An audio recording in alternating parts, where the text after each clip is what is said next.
Sorry, I'm late. No worries, you're not really that late.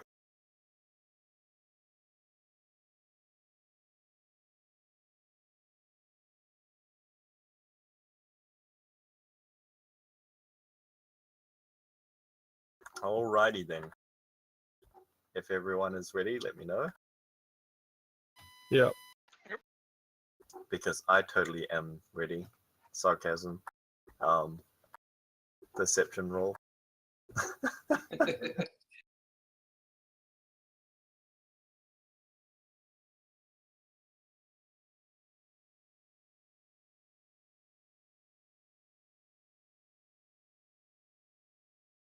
Yeah, just apologies in advance. Like, I had this, like, I have this weird headache today. It's all good though. Let's play some D&D.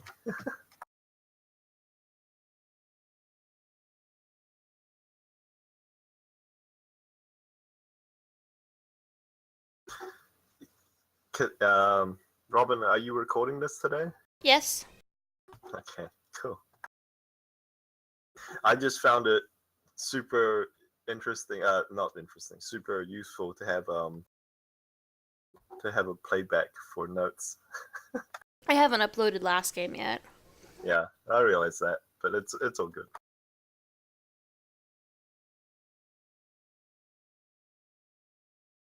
All right. So, does anyone remember what they were doing last session? We were standing at the gates of the I forget the name of the area, but the people that have a lot of money Alexandria. trying to get in. Alexandria, trying to get in.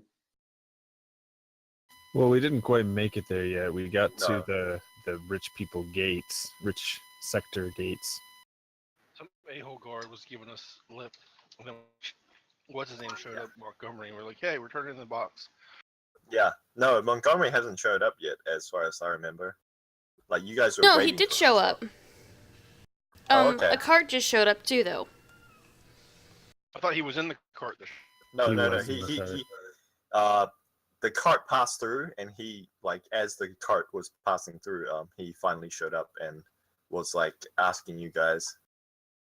You know, like, I wasn't expecting to see you guys. I wasn't expecting to be summoned. Like, you guys basically just left his place of business. I think literally you guys just left this place of business. You guys went back to the observatory, turned around, got the box, turned around, and then left for the Noble District, right? So this is like half an hour later or an hour later. I think some people fiddled with stuff for a bit. Yeah, it took a little while to make the box, so I don't know how long that would have taken. Oh, right. You guys made a lead line container for it. Yeah, that's right. So I don't know. Yeah, maybe it's like 4 or 5 hours later, but it's still the same day. Like, and did you guys? And I think you guys said you. I seem to recall you guys told him that you guys had the box essentially. Probably we ended on the whole we're turning in the box thing, and then his eyes get all big, and that's what we're calling it. Yeah, okay, yeah, I remember now. That's precisely where you guys ended up.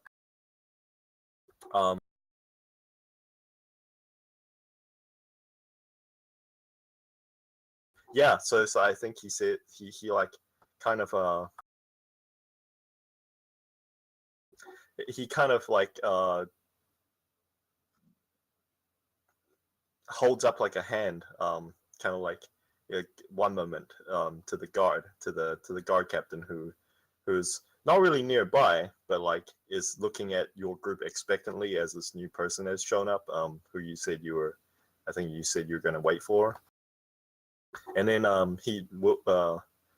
Montgomery like gestures for you guys to move off the road to one side, kind of thing, to a more private area. And he kind of like leans in so that he's like facing the wall, kind of thing, like being all like trying to secure some privacy. And he just says, "What? You have the box?" We had the box before we even met you.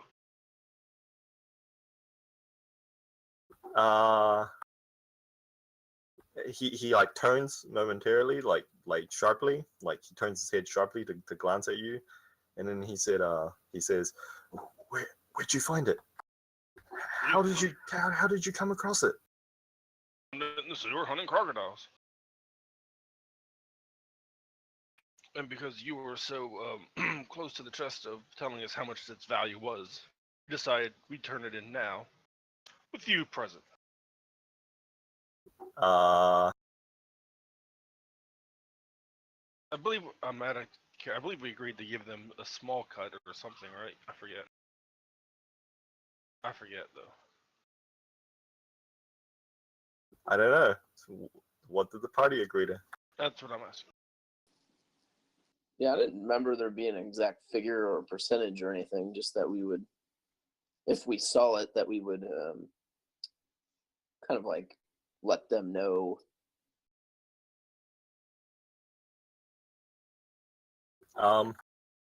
I forget because I know I wanted to just turn it into them and get a cut. Yeah, I think you guys literally said like a small, like a basically a fraction of the total percentage, essentially.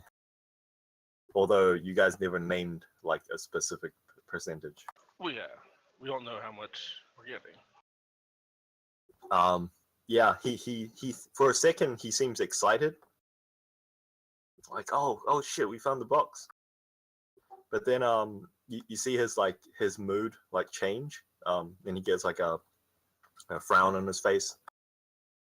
And then he shakes his head and he says, wow, this is gonna complicate things. And he like kind of like reaches up and like tugs at his coat collar. Almost not really nervous fidgeting, but just like it's like something to occupy his hands. And he says, and he finally turns like more full on to you, Obadiah, and says, I'm not entirely sure if you're aware of this, but the contract originally was for looking for the boy, but it also included the specifically the box and any belongings that he might have taken from the house when he ran away.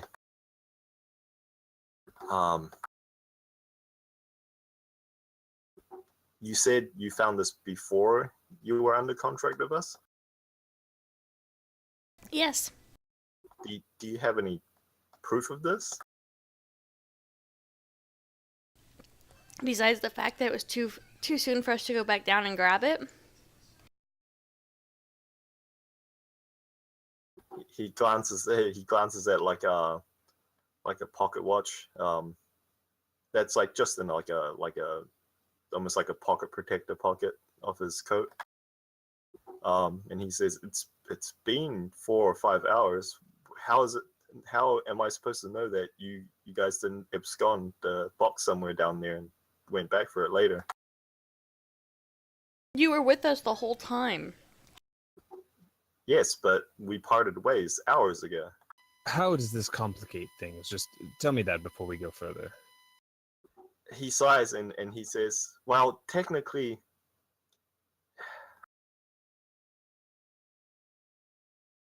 and he like holds up a hand kind of like as if to like ward off like basically hostilities, or not hostilities, but like as if to like, you know, back up a step kind of thing. Like, look, I'm not trying to start some sort of issue here, but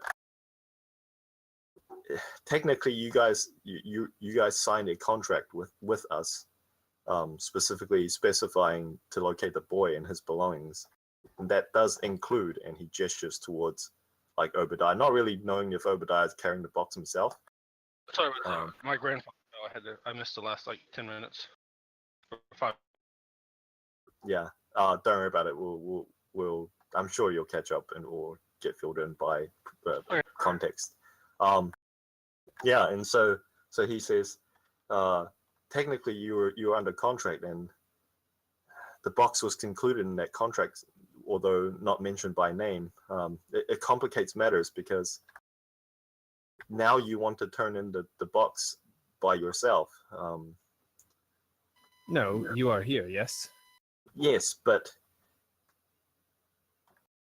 the contract would have been for you to turn in the box to Smithson's brothers, and he gestures back towards like the direction of on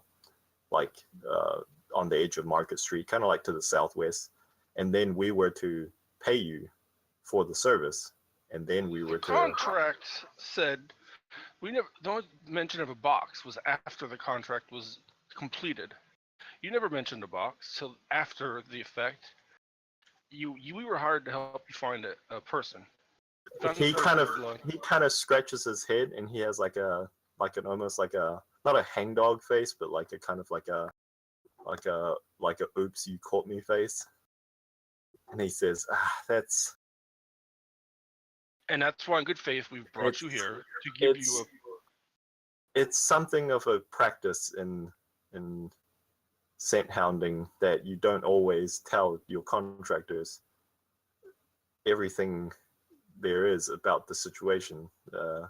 We've had numerous times when contractors have gotten their hands on the prize and then turned somewhat mercenary and attempted to offer them to the highest bidder. Similar to this situation, actually. Well, that's that's on you. We were never told about a box till after. We've, in good faith, brought you here, and we'll give you a percentage in good faith. But we don't have to. He says, what percentage? Well, we're gonna. Well, maybe you're. How much the reward for this thing is now? He crosses his hands a little bit. I'd be Like, willing to not- go for not- 20. Out not- of character. not like- Not like fully cross, but just like on forearms kind of thing. Out of character, I was thinking like 10 to 15, but I could do 20. Yeah, because there's, what, 4 or 5 of us? With him included? And it's a fair percentage break either way. Yeah, he looks. When you say 20%, he stops for a moment. He glances down, as if considering something. Roll me a persuasion, Obi. Yes. Don't you have inspiration too, Obi, still? I don't think I do. I don't know if I got one last game. I tend to use them right away. Oh, here goes.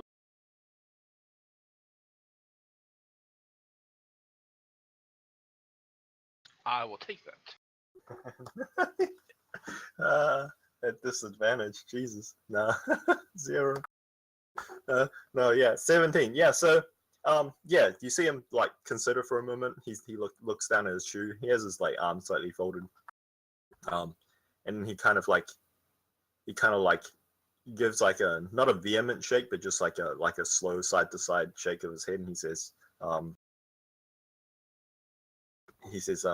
Madame Maribel will not be pleased with this. It's better than it going to the Jemersons. Or going to Jemerson.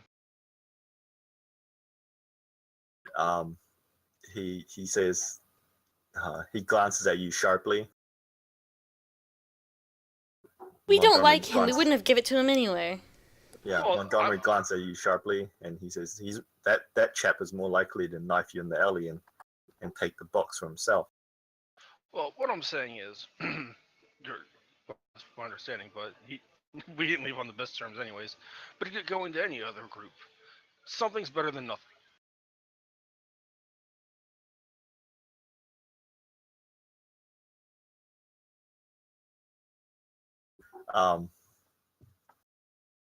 Yeah, at this point, he considers it a moment, and then he says,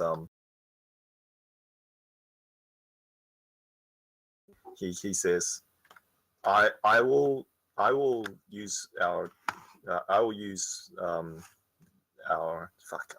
my brain is like failing because I have a fucking headache. I'll use my credentials to get us to an audience with Lord Xander.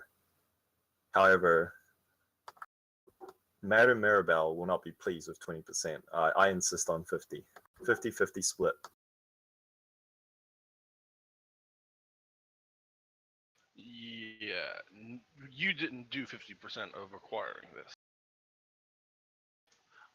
20% stands, and then I'll look over the rest of the group. And actually, you know what? I won't even say that. I would just kind of nudge Thalia over. She's better with the words. Wow. Roll me sleight of hand. Sleight of hand for nudging. Just kidding. But do it anyway, just for the lulz. On sleight of hand. He literally like elbows you like blatant.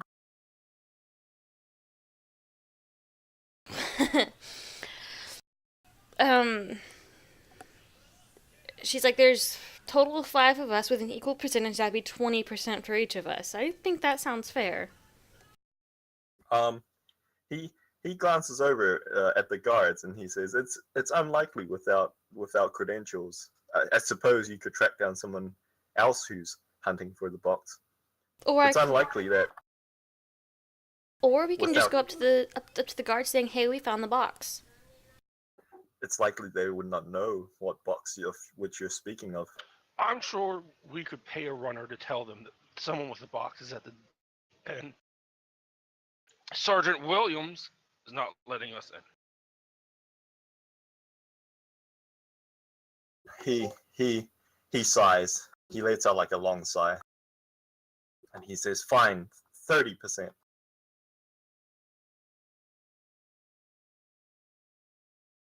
And I will speak to Madame Mirabelle on your behalf, as I understand this isn't an optimal situation.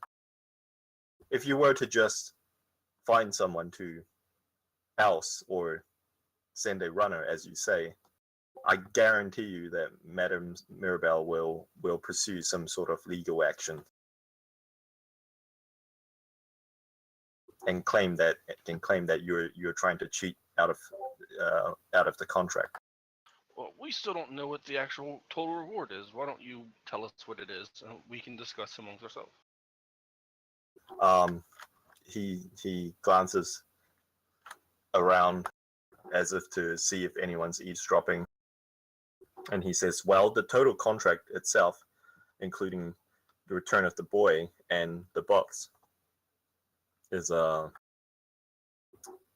he leans in like a little bit and he says, is 10,000 sovereigns. As for the box itself, I'm not entirely sure how much that is worth of the total of 10,000. I was never given the exact figure, but I would suspect it's at least half of that price." I'm okay with 30. It's not just me. What do you guys think? Milo nods. So if we do a 50-50, that'd be giving us 5,000 sovereigns? No, If Lord Xander accepted 10k for the box, but for the contract, the original contract specifies 10k for the boy and the box, so it's not exactly sure, like, what the scales are. Also, 50-50 is not on the table right now. It's 30-70 to us, right? Yes, correct. I'd be fine with that too. Yeah, and I mean, Arthur would have made this clear to you guys that money isn't really a factor for him. He just wants whatever the future since Lady, he wants that to unfold, basically. Well, I'm okay with it. I don't know if they'll let you know what's in the box, but I know this guy has no control over it as well. We could ask. This Milo out of earshot from our friend there, because I guess we're kind of on the side discussing if we're going to take it or not. Would say this that this box is wanted. People possibly, or there's a good chance they're looking for it, and would it could bring a lot of unwanted attention to us. So I think it's a pretty good deal. Right. And if we don't take it, we know that they know now. So even more attention.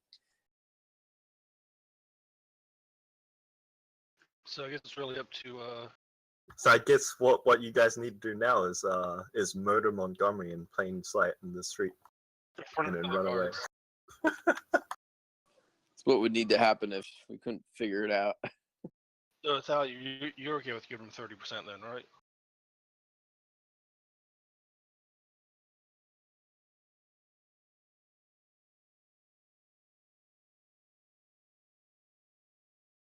Is Thalia here? I'm here. I'm sorry. I had to look at something. You're okay with the 30% cut going to him? Yes. Oh, yeah. So yeah. All right. So 30% work. all four of you agree? Yeah. But we want her when it gets turned in. Yes. Obviously, you shall be present. Very well. And he kind of like just offers his hand for one of you to shake. Thalia steps back. She's not wanting to shake his hand, considering she's technically still under contract. Oh, that's right. You were the only one that signed the contract. you have to understand that, like, although technically she's the holder of the other end of the contract, not technically, I guess it technically includes all three of you as well, but like not literally, like not on the contract directly. But any reasonable judge would have assumed that like Thalia was signing on your behalf. I'll look around and see if anyone else cares. If no one else will shake his hand, I will. But Okay. And then like he you shake his hand and he nods, and then he like kind of redoffs his hat and turns and says, follow me, I'll get us through the gate. Try not to provoke the guards. They can be a little bit pompous. don't worry, I will make sure Xander hears of Sergeant Williams. But that's between us.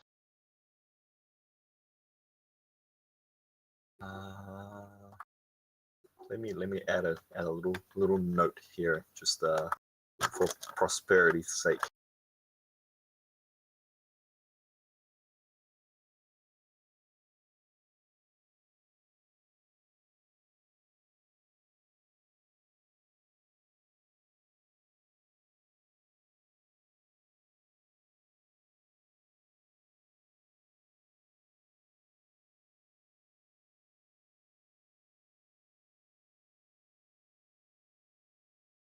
Yeah, so he strides up to the guard now, kind of like with you lot following behind him.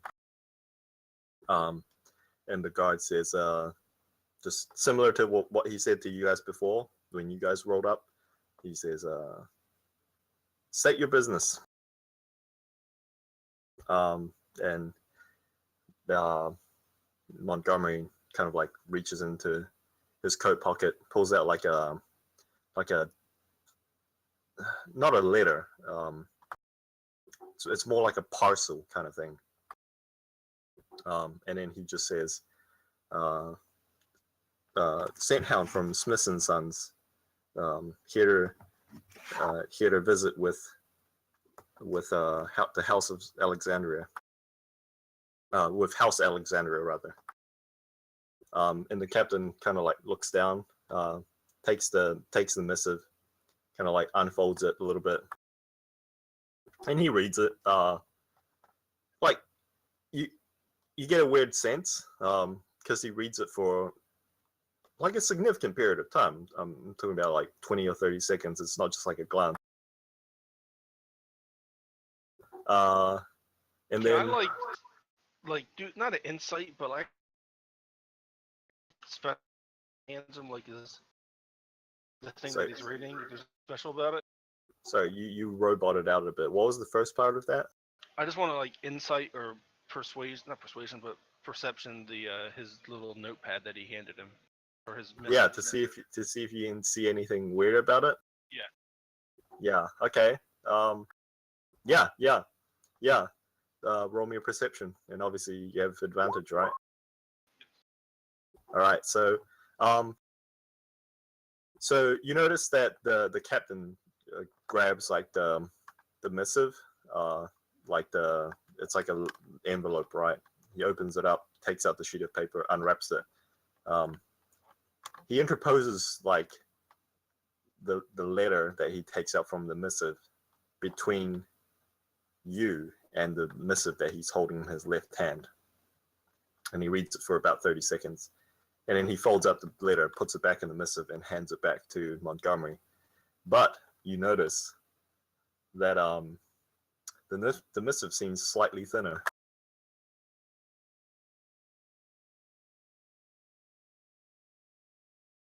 And yeah, and the captain of the watch says, well, everything seems so Captain Williams, Sergeant Williams rather, says, well, everything seems to be in order. Please remember that curfew is 3 hours after sundown. Anyone walking around without proper credentials past then will be thrown in the brig. And he like gestures with that friendly parting. He gestures for you lot to pass. Oh no, actually, he does add one more thing. He says, your retainers will be under your supervision, and you'll be responsible for their actions. And Montgomery nods and says, understood. And yeah, and he steps aside, allows you to pass. How much money did you give him, Montgomery? Do you say this out loud, like? Yes, as you for guys future are reference, passing? so I know how to get through.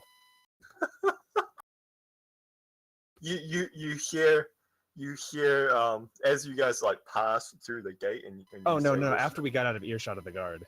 Oh, okay, good. Yeah, nice distinction there. Montgomery starts and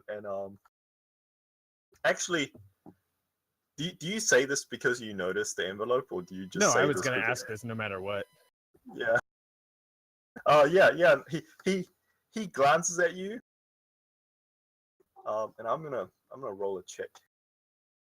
I mean, it was pretty obvious.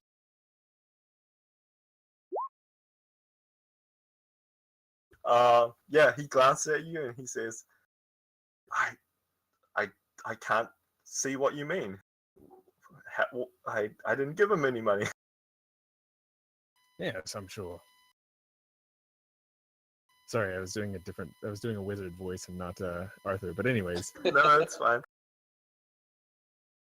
Yeah, and he hurries to change the subject and he says, House Alexandria is this way.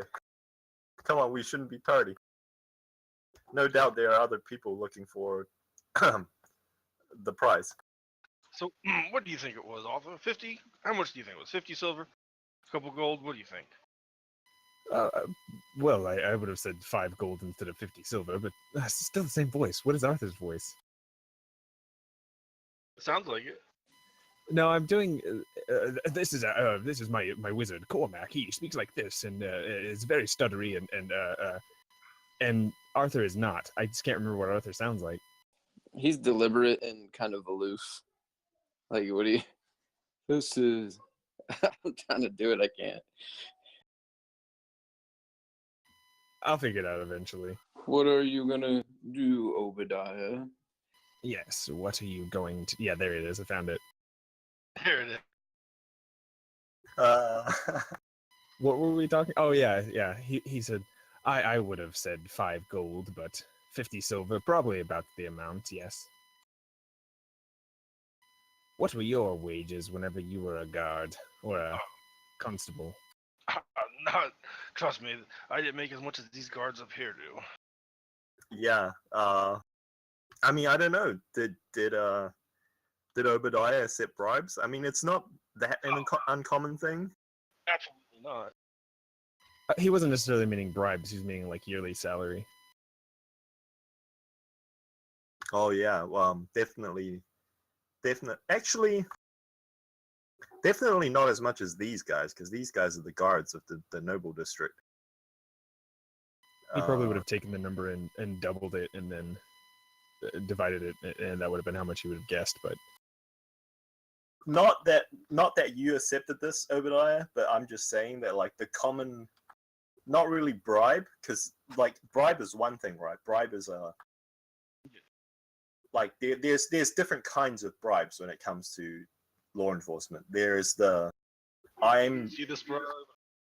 I'm doing something illegal. You did not see this bribe, which is expensive. Like it's like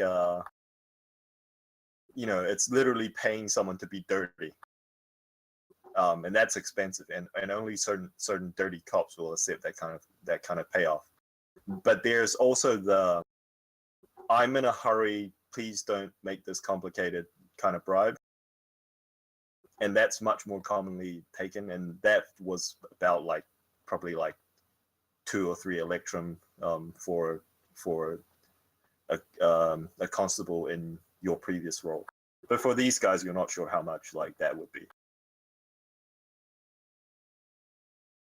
Yeah, I mean, well, I never took anything like that, but I'm sure those Yeah. guys get paid pretty well.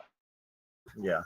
So yeah, he leads you through the change is stark. Okay, so you guys pass from Market Street into the Rosewood district, which is like the fancy schmancy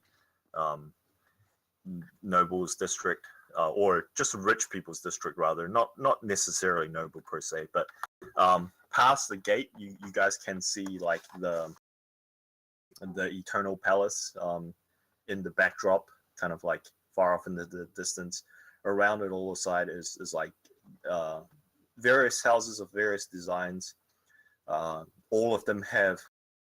So when you're in the other districts, there was the classical, like Victorian London kind of like apartment buildings where it's just like side to side with like maybe alleyways that lead through to the back, where there might be some sort of like neighborhood plaza. This is completely different. Like every single house has like the less prosperous houses kind of look a little bit like, I don't know, they might look a little bit like contemporary suburban houses with like a small lawn area around the sides and the front, and possibly the back as well. It's probably some sort of like fruit tree, some sort of lawn adornments, like hedges and etc. and bushes. There's definitely room to spare around here. And the deeper as you walk into the district, and there's nothing as gauche as like street peddlers and vendors, and in fact the streets, there are various shops along the way, and you see like fancy ladies and in dresses with parasols, and followed by what clearly are armed retainers under livery, armored and visibly armed, although they don't have their arms like at the ready. And like carriages walking, trundling past on the street. The sides of the street are lined with like these brass iron kind of like lanterns. It's probably the only district that you've seen where these like gas lamps are just like ubiquitous. They're just along every street, spaced evenly apart. There's not the strange, there's not the smell of in other districts of like possibly some sort of like leakage, gas leakage coming from the sewer underneath. Like there's none of that sewage smell in there. And as you get deeper into the district, you see entire, what can only be described as estates, large manor houses, 2 or 3 stories tall, with enough room around the edges of it to possibly build like 4 or 5 more houses with room to spare.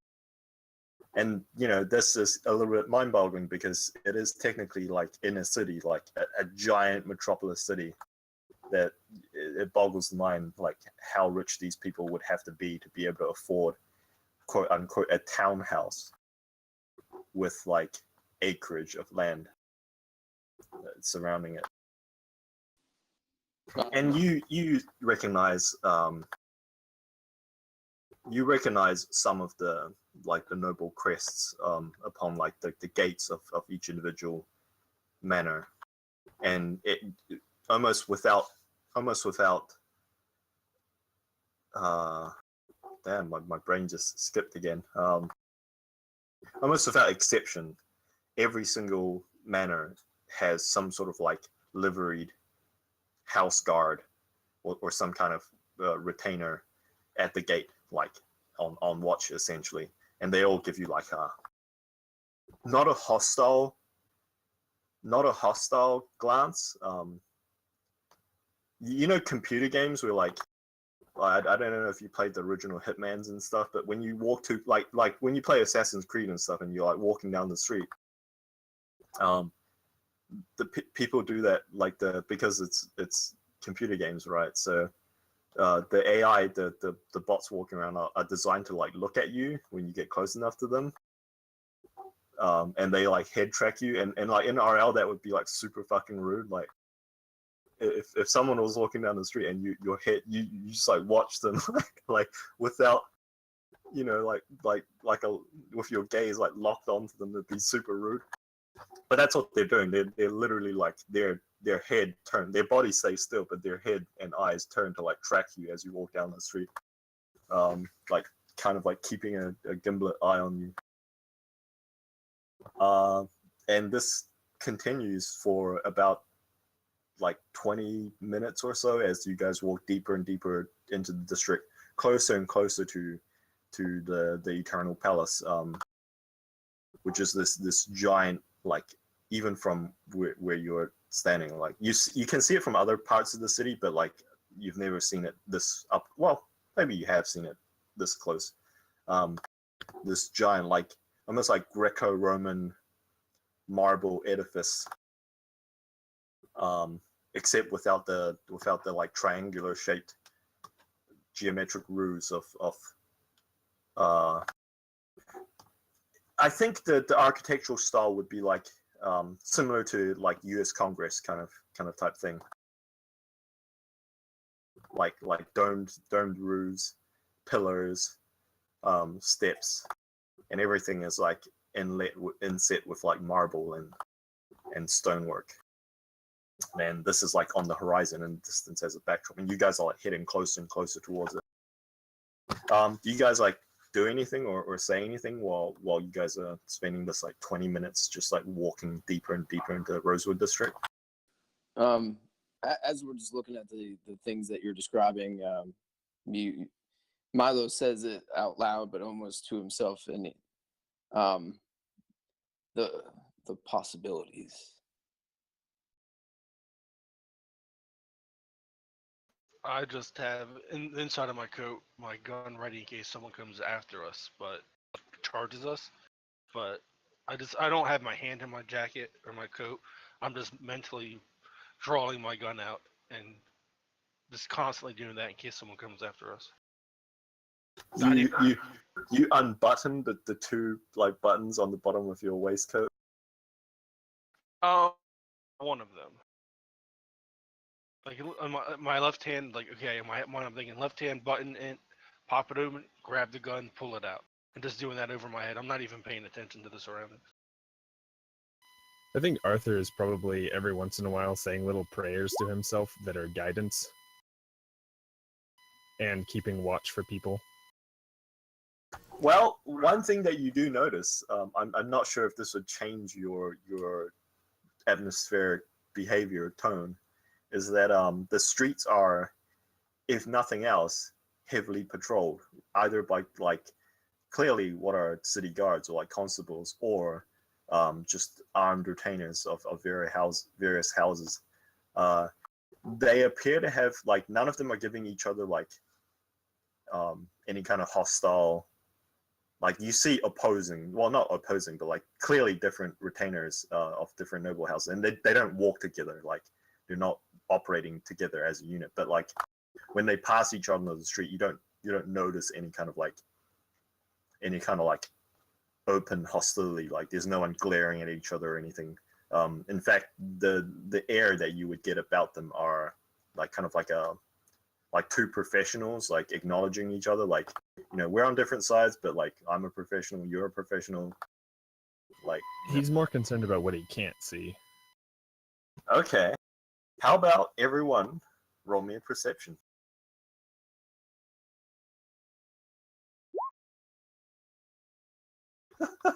I should give everyone disadvantage. It'd be great.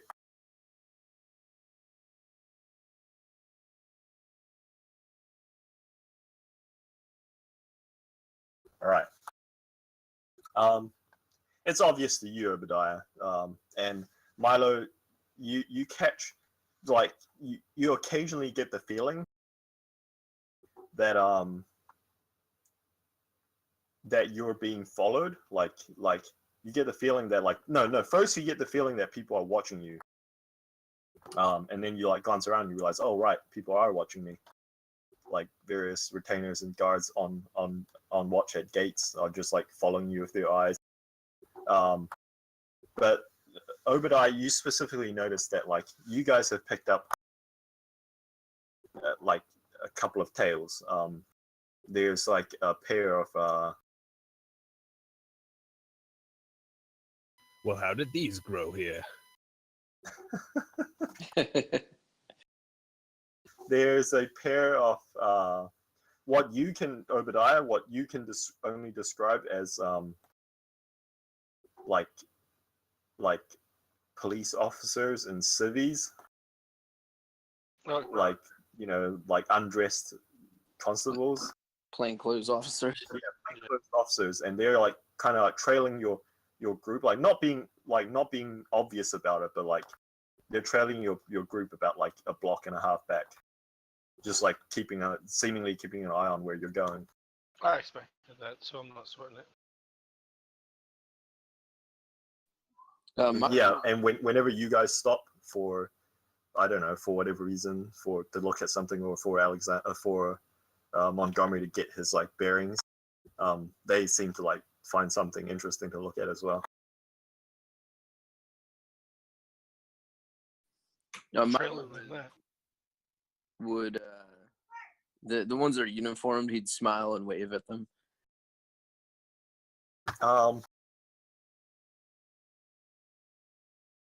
You know what? Just roll me like a persuasion check, or any like charisma based. Actually, either roll me charisma or persuasion. Is that up to you? Okay.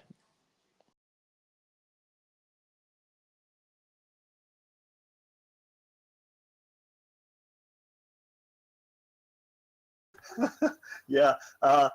Like you wave at them, and there's just like stoicism, like professional stoicism, like, and you wave at the gate guards, and they just like kind of like keep looking at your group in general, not really specifically at you. Maybe like one of them like glances at you specifically when you wave. Yeah, he shrugs his shoulders and smiles and just keeps on walking, bent over his walking stick / shovel handle. It's a shovel handle reworked into a walking stick. Is that right? Pretty much.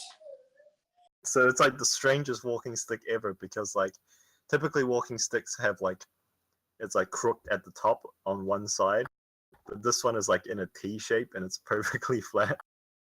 Yeah, and it's also ornate with like things carved into it because it's a spell focus as well. Yeah, so it has like probably like some sort of like mana lines and sigils. Is it carved, or is it etched, or is it like I'd like to think that it's that they're carved in, but not very deeply. And I think it'd be maybe kind of cool that if he was to, since it's a spell focus, if he would try to cast something, at least anything overt, that the symbols that are carved become much more noticeable. Yeah. And almost like not so much glowing, like bioluminescent a little bit. Or yeah, like there's like a faint like like shimmer or like not a glow, but yeah, there's like an alteration of color basically. Yeah.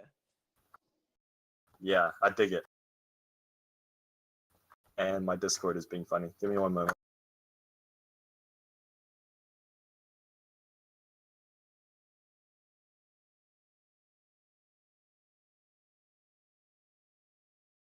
All right. Yeah. So he has this fancy, what can only be described as fancy magic pimp cane. I like it. Yeah. Yeah. So eventually, like pretty close to the palace, like you get to what appears to be like the edge of the Rosewood district. And there is this.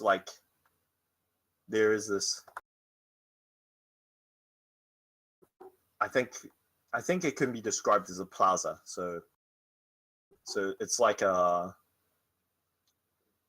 Helios, medieval. Not really medieval. Helios, like I guess it would have the tones of like a Roman plaza, but like it's like Time Central Square basically. It's like a large pavilion where the road splits into this plaza, and the like you glance on the plaza and there's like 6 or 7 different roads that connect to the central plaza, and there's like all sorts of like it would be crass to call them street vendors, because like you've seen street vendors, they're like pop-up tents and stuff. These look like they're much more like permanent fixtures, although not necessarily permanent per se, of shops and little like boutiques. And it's obvious that this plaza serves as whatever function is required, whether from like some sort of like military field drills to market to like an amphitheater. Like it can obviously be reworked. There's like seating. There's like an area that has like almost like a football stadium, raised circular seating. There's What was that? they certainly love their columns. Yeah. Oh no. Yeah. It's just like columns everywhere.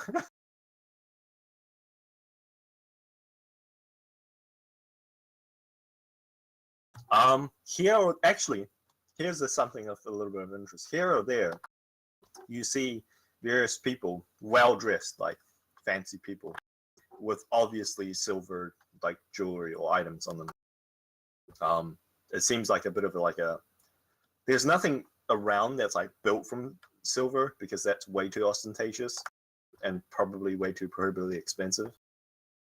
But like this is the first time that you've seen in the city where like people openly wear like a silver shirt buttons, or like someone's holding like a cane of like a silver top, or like some sort of silver filigree, or like some sort of like silver pendant. Yeah, and Montgomery points you towards what appears to be the gate of a large estate that spans a significant side of one side of the plaza. And you guys can see clearly on each side of the gates of this plaza. And the gate is wide enough that it should be open fully, like to its full extent. 2 wagons could pass through side by side to each other quite comfortably. And there's like 4 guardsmen at the gate. And on each side of the gate is, on the pillars of the gate itself, is clearly what is the Alexandrian house sigil. And he says, this way. And he gestures towards the gate.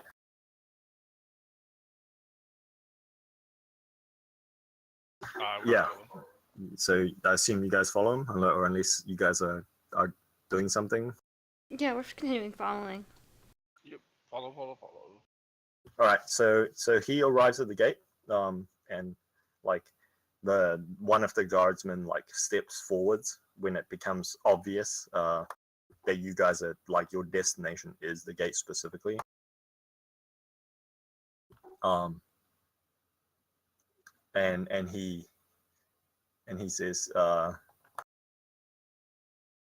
and the other three guards like kind of like shift visibly. Their stance, like before, their stance was like, like upright, stiff, at attention. Now their stance is like you see them slightly, like foot slightly wider, knees slightly looser, kind of like on guard essentially. And the guard steps forwards and he says, "Yes, can I help you?" And Montgomery says, "Yes, we would like to have request an audience with Lord Xander." And the guard looks at him kind of like for a moment, like you get the sense of like a little bit of like a imagine if, for example, someone walked off the street and like went up to the gates of the White House and was like, "I would like to see President Trump." That kind of deal. I think it's a great idea. We should go see Trump. Neoclassical, yes, that's precisely the term that I was looking for. Yeah. So it's not classical. It's like it's modern people attempting to emulate classical architecture. Yeah. Anyway, yeah, and he says, "Do you have an appointment?" And like and Montgomery like scratches. No, he comes out and he like scratches the side of his like behind his ear, and he says, "No, we don't have an appointment, but how?" And like the guard cuts in and says, I'm afraid Lord Xander is a very busy individual. Without an appointment, I can't allow you to speak with him." And Montgomery kind of like, this is where he rolls his like persuasion check, right?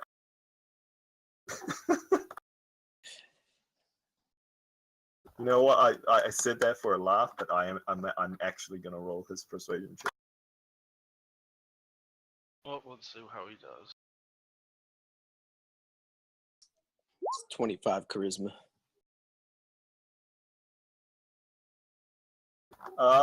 That's not supposed to be that. What? He says to the guard, "Please, if you'll indulge me for a moment, if you could send one of your," and he like gestures to one of the other guards, and if you can send one of your, or if you can send for a runner, please tell him that there has been some development regarding here, and he just like reaches, he goes to reach in his coat, and one of the guards, like no, two of the guards, like to either side of the captain, the gate captain, kind of like bring their hands go to their sidearms, and the guard, and he like Montgomery freezes, and the guard captain like just like holds up a hand, and like the others kind of like take it down a notch basically, and Montgomery like pulls out like a different missive.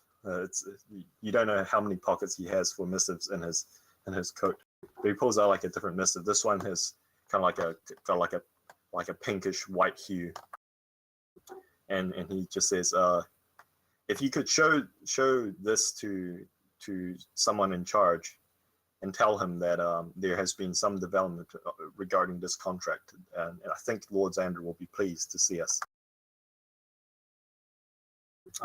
And the guard captain kind of like looks down at the missive for a moment, and then he just takes it.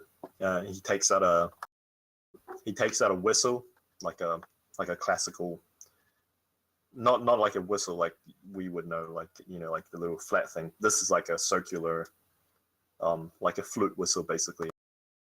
And he just like he like blows on it, and there's this like almost inaudible tone. Like you guys can still hear it, but it's extremely high pitched. And like you guys wait for like a minute or so, and when there's like the sounds of like footfalls, rapid footfalls, and someone comes running up to the gate. And the guard just like, I think Obi, you can read lips, right? Yeah, you see the guard captain say a message for the Chamberlain, and he just like hands it to the runner, and he just says, "Don't be tardy about it." And the runner says, "Yes, sir." And he turns on his heel and just like goes sprinting back up not really sprinting, but like running back up the pathway towards the manor house. And then the captain like turns around and just kind of like resumes his post at the gate. And Montgomery kind of like sticks his hands in his coat pockets and turns around and looks at you guys and just say, "I'm not sure how long this is going to take. It could be, 5 minutes. We could be here for an hour. It depends how busy Lord Xander is, I suppose." We will wait. There are like not like super close, but there are like vendors and stores and stuff within like 30 or 40 seconds walking distance of the gate. Montgomery gestures, shall we wait here, or do we want to take a look around a bit? Dahlia's just gonna sit down and wait.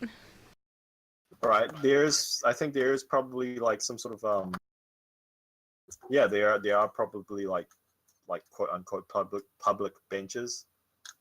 And there's and you guys like either wait around or sit down on the bench. There's like a plaque on the bench that probably says something like in honor of blah blah blah, so-called blah blah blah foundation, and like there's some quote or rather that we won't go into here because I'm not creative enough to create such a thing on the fly. Doesn't Milo? He currently has the box, right? One of you does. I'm pretty sure Milo does. It's I seem to recall that Milo gave it to someone because it is cumbersome. It is inordinately heavy. I think Arthur would probably have it if Milo didn't want to carry it. Okay. I think he's also smaller, so it would be harder for him to conceal. I'm just going to stand around the person who has the box. If they want to go wander and look at stuff, I'll go with them. If not, I'm staying here.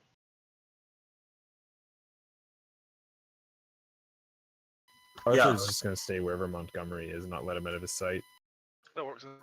So after about 15 minutes or so, no, actually, probably closer to about half an hour. After half an hour or so. So okay, you guys are seated on the bench, right? And you guys clearly don't fucking belong here. Like everyone else is dressed in like finery, and you guys are dressed in like essentially like workers mercenary garb kind of thing. Hey, this Milo's coat dressed was nicely. nice. It might Yeah, stink, no. but my coat is nice. Like, you guys don't look like So here's the thing: you guys don't look like wolf rats, but at the same time, you're clearly not like noble house retainers or like rich people. So like, here's the funny thing: you guys are seated on this bench, and the same fucking guardsmen like pass by you at least 3 or 4 times under the space of like 30 minutes. Like they don't hassle you, but like the first time they pass you think nothing of it. The second time they pass you going the other direction. The third time they come back the other direction, all in the space of 30 minutes. At this time, if she keeps seeing him, she's gonna wink at him.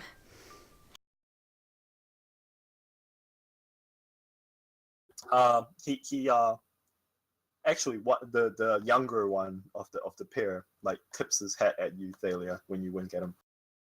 And like She continue on their way. smiles. Yeah, but after waiting for about 30 minutes, you guys see like motion back at the gate, and yeah, you guys see the runners speaking with the captain, the gate captain, and he like turns and like holds up an arm like in your direction, and Montgomery like stands and offers you a hand to assist you standing, Thalia, for whatever reason. She accepts it, and she batters her eyes and just acts coy. Okay, yeah, Montgomery blushes furiously. But yeah, he offers you an arm to walk back towards the gate, but like, yeah, is obviously like abashed about it. Yeah, you guys are right back at the gate, and the guard captain says,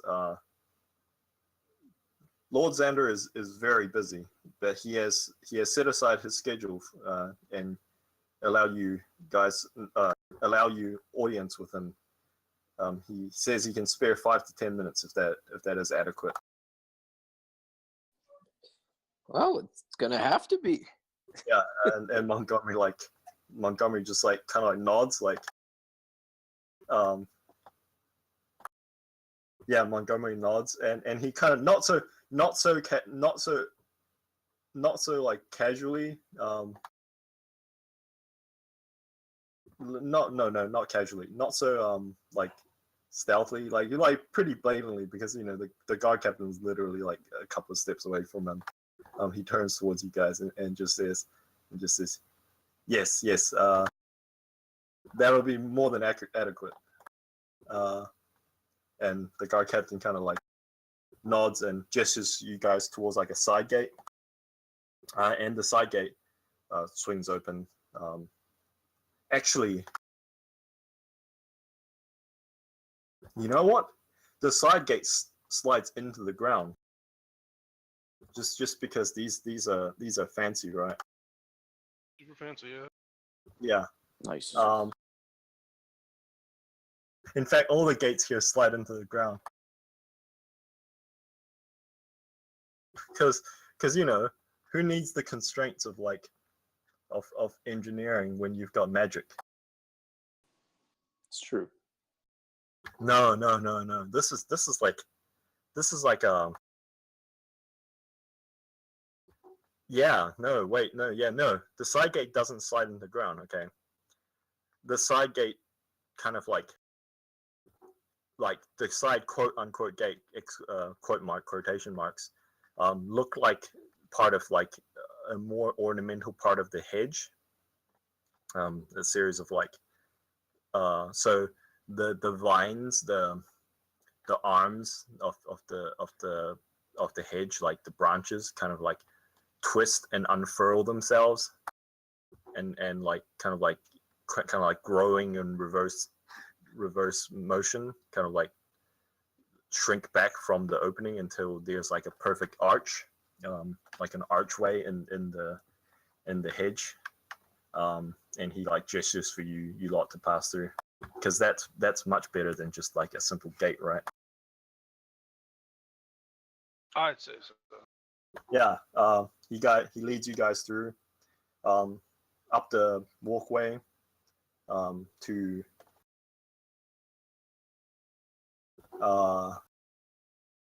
how did it? I won't go into overly description.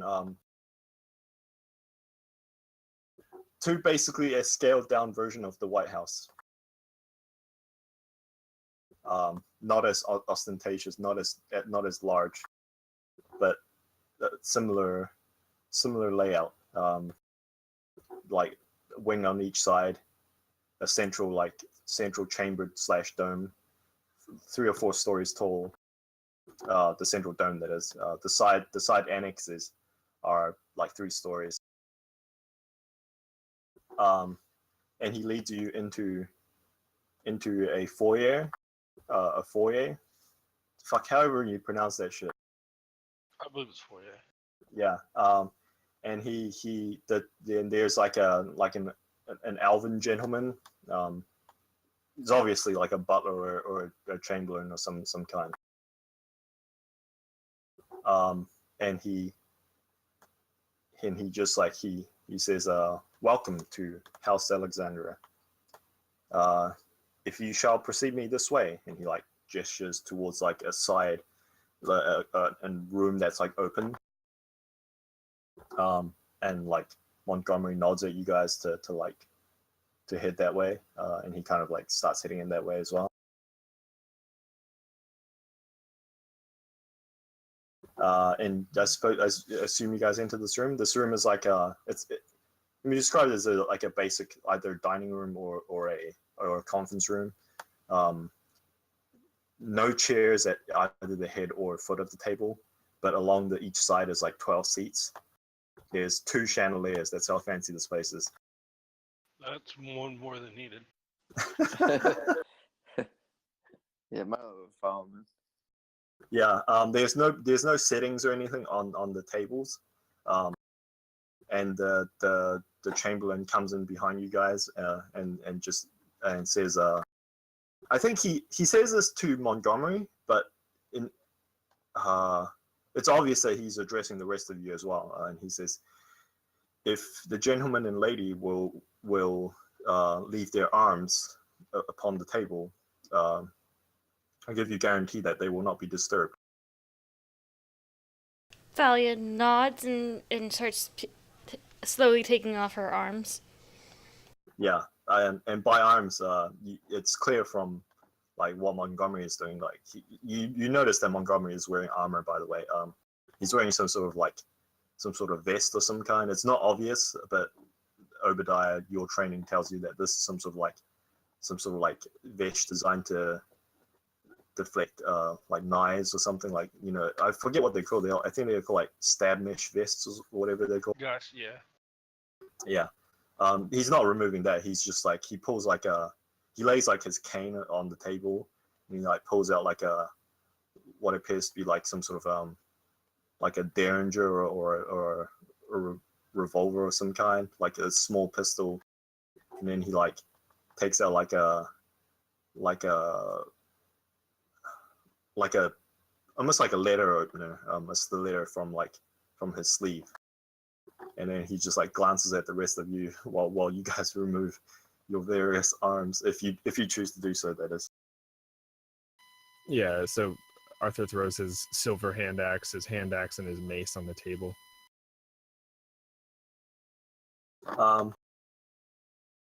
Yeah, I can just imagine the scene that like the pile of weapons on the table just keeps growing and growing and growing, and the Chamberlain's eyebrows just like proceedingly goes up.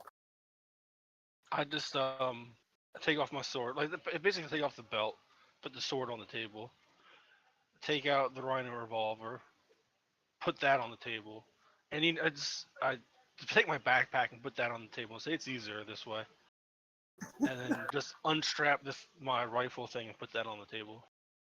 All right.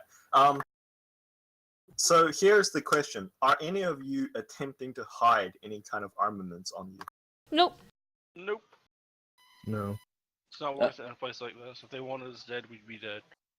No. Here's the second question, Milo. Yeah. Are you leaving your spell focus? I don't plan on leaving it. No.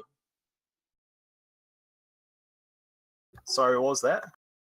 No, I'm unloading all my other stuff, my silver dagger, my sling, my revolver, but I still have my cane with me.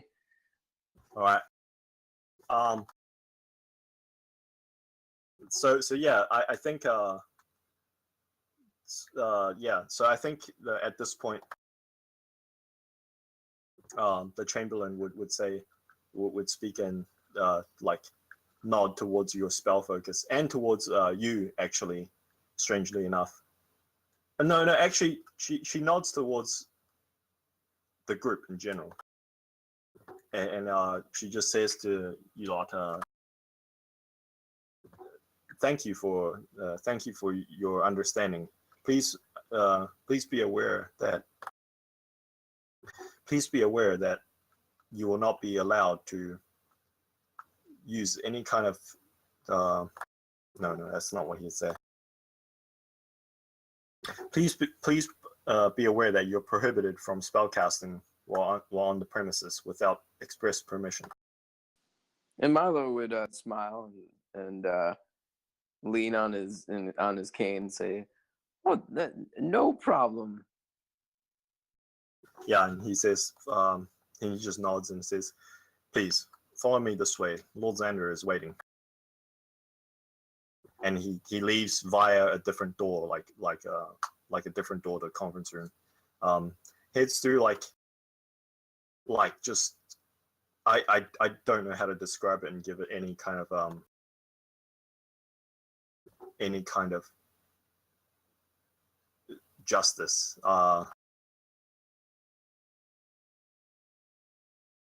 Like I guess that the easiest way to describe it is just that it's not ostentatious wealth, but it's clearly so there's the term, I don't know if you guys have heard this, there's the term like nouveau riche or whatever it's called, where it's like Donald Trump kind of wealth, where like they just like fucking build like gold everything and all that shit. Like this isn't that. Like this is like old money. This is like everything within the hallway is like aged, polished woods. A lot of patina. Like rich, like hand woven carpet. Like almost like you step in it and like the carpet, Milo, comes up to your shin. It's Wow. it's that thick. It's difficult terrain for him. It's difficult terrain. Red carpet, difficult terrain. Yeah, and like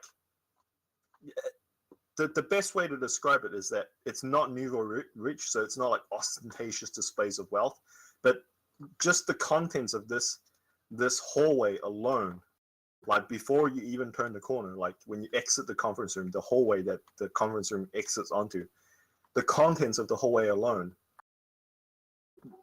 just like the rough value that you place on like the contents is worth more than any amount of gold or currency that you've ever seen in your entire life put together. And then he leads you like down around the corner through like an archway into like a like some sort of like cross section with like a fountain in the middle. That's inside a building, by the way, a fountain inside a building.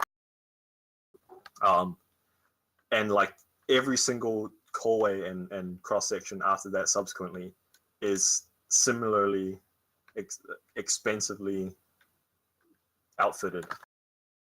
What I'm trying to say is that like it's literally astronomical wealth that you're seeing before your eyes. Yeah, and he leads you up like a flight of stairs at some point. This is clearly not like when you guys enter the main foyer, there's like giant like ornate grand staircases and stuff. This clearly isn't like the direction towards like, you know, the front entrance. This is some kind of like either like a private passage or like servant's passage or something. But yeah, he leads you up like a flight of stairs. There's a couple of turns. You go through like another kind of like a drawing room of some kind, like an art room with like a few like one of the walls lined with like bookshelves. And the air smells faintly of like tobacco smoke. Maybe not tobacco. Whatever Gandalf smokes. Some sort of weed. I think it was crack. Gandalf smokes crack. Yeah. So yeah, you pass through. Like by this time you I don't know. You've been turned around a little bit, but I'm not entirely sure if you still have your bearings or not. I don't know what kind of check that would be. Like yeah, sure, survival check.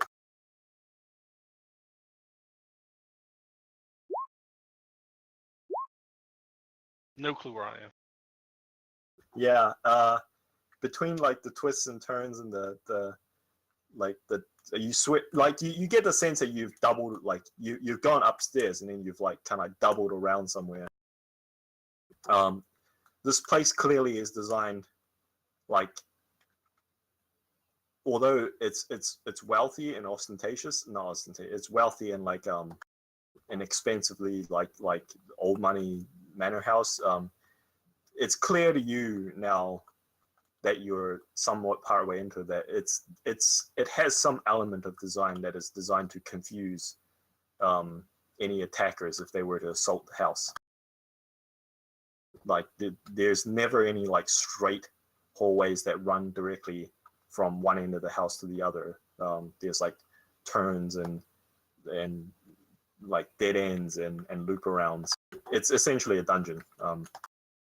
I'll just kind of like mutter over to Arthur. I should have brought some breadcrumbs. He just gives him a curious look and then continues walking. Yeah. You guys pass by on the second floor. You guys start passing by portraits of various elves, lords, ladies. Most of them are like just like middle-aged elves. There are a couple that are like clearly like old elves. And then there are a few portraits as you get like further along that appear to be like old portraits. The paint is slightly faded. The frames are of like an older design and much more like, although well cared for, like they are clearly like the frames are aged. And one of them particularly catches your eye, and it's often like an old like elven gentleman, long flowing white hair, dressed in some sort of ornate garb that you guys don't recognize. It's like almost dressed in like a toga, not really, but it's like it's nothing that modern people would wear. And on the bottom it says Lord Xander the First, like in like a small plaque. That's And then we're meant to see. and then like part way down the hallway, like another few meters, you guys see another portrait, and it's of like a very similar looking like elven man. This one like middle-aged, like very similar, like the resemblance is striking. And on the bottom it says Lord Xander the Second.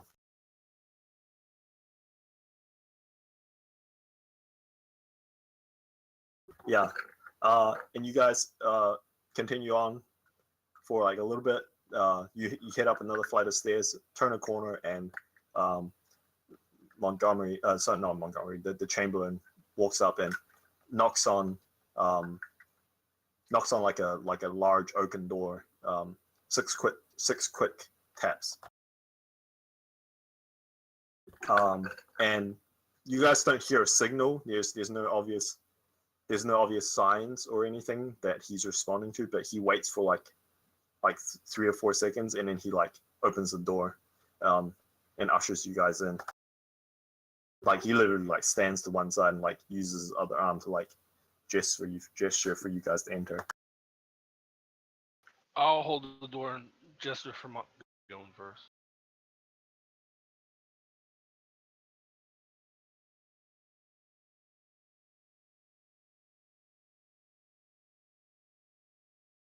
So Milo, are you going first? Milo would definitely go first. All right. Who's going last?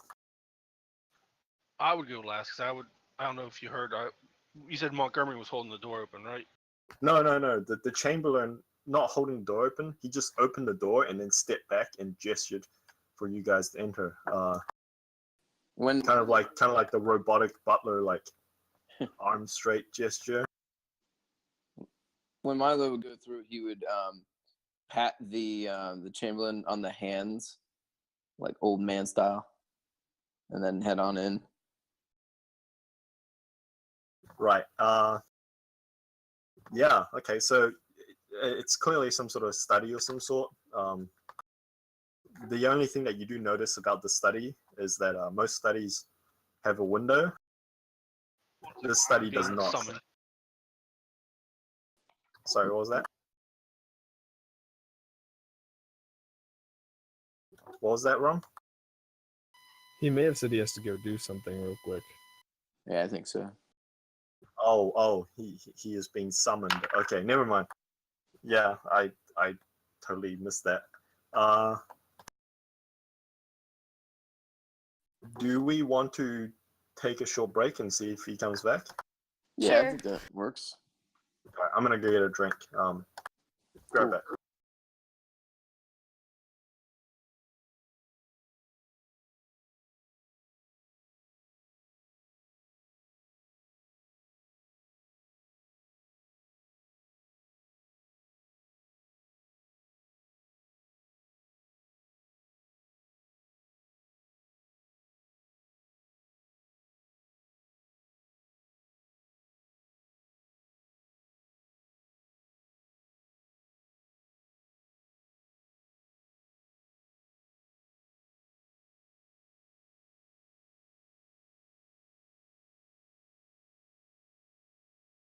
And I'm back. Sorry about All right. Everyone hit an X when you're back. that. Oh, okay, I'll be right then. Need some refresh my drink. Okay.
All right.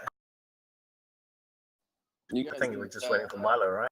yeah, you guys can go ahead. I'm listening, but I'm filling my pool up with water, and I gotta stop the water. So Sure. No I can hear it worries. now.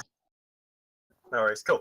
Okay, so yeah, you guys entered the study. The first thing you note about it is okay. So the study is like it's like medium to largish. It's got like a fireplace on like on. Actually, I'll draw it. Why not? Welcome to a session of Kev Draws. Yeah, doodle page. I mean, why not use it, right? Because we always forget we have it. Yeah. So there is a the study is relatively large. The doors inset are on the southern side. There's like a fireplace of some kind, slightly inset into the wall, like it's not sticking out that much. And then to either side of it, there's like a like a I don't know what you call them in front of the fireplace, like a lounge chair thing with like a table kind of thing. And there are various like accoutrements for the fireplace essentially. Yeah, it's your hearth and your mantle. So I think Yeah. hearth would be the bottom part. And then there's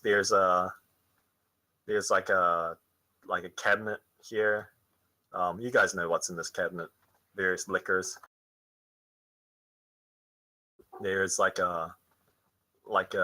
this entire wall is basically just one long bookshelf. And there's kind of like a reading desk.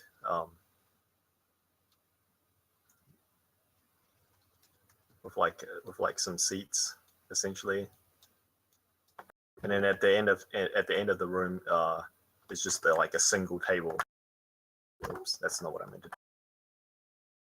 Marlo would be taking this whole room in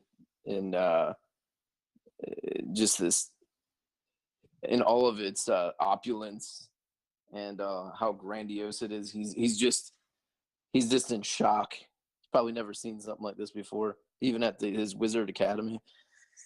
Yeah, no, yeah. Like the Wizard Academy is wealthy, but you gather. I mean, I don't think you even need to gather. I think this is common knowledge. House Alexandria is the wealthiest, the most influential, and the oldest house in Helios.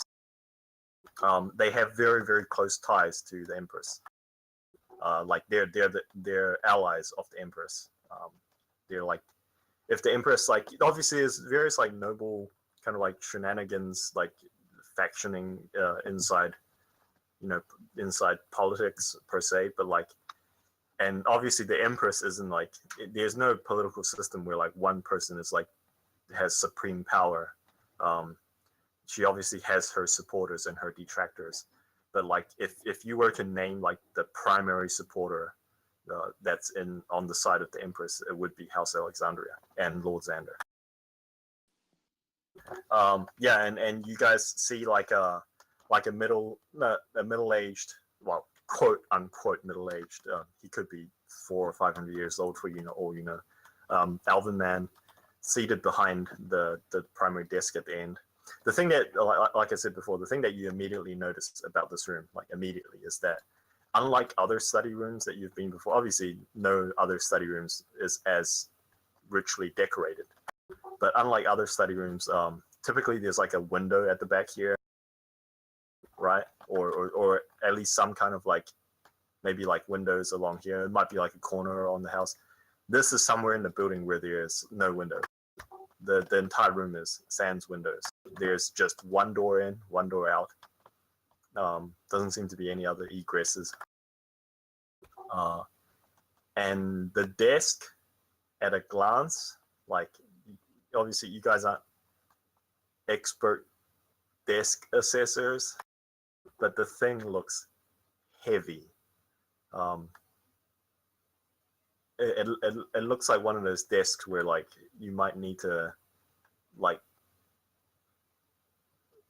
renovate the floor a little bit for extra structural support, so that over time it doesn't like warp the floorboards. And yeah, and this elven gentleman looks to be writing like using like a quill to write on like a piece of paper or parchment. He has his head down. You guys don't exactly see his exact features. And do you guys make your way into the room? Yeah, Milo, while he's walking in, would try to glance in the few moments he has. Would try to glance at the spines and some of the books that he's seeing on the shelves and whatnot. Oh, And, but not like terribly overt. He's not just hanging out with everybody else is going forward. yeah. He's passing. You speak Elvish, I do not, so unfortunately. you recognize none of the tomes. Okay. They're all in Elvish, like every single book. Ooh, cool. Valley would be interested then. She'd probably just take quick peeks every once in a while. Yeah. So you obviously you're not sitting there staring at the book, so you don't catch every like individual title, but you gather quickly enough that like the shelves are separated by genre, and not genre in the sense like this is science fiction, this is high fantasy, not like that kind of genre, but like this here is history, and then this here is like the genealogy of the noble houses, and this section is on like military tactics and stuff, and this section is on like fauna and flora, and then this section is on whatever, yeah, like that kind of genre. And like a couple of books catch your attention. Actually, no. Unless you're taking the time to study the bookshelves, we'll just leave it at that. No, she's not taking. They're here for a specific meeting, and she doesn't want to take more time than she needs. Although she will say good evening in Elvish to him. Yeah.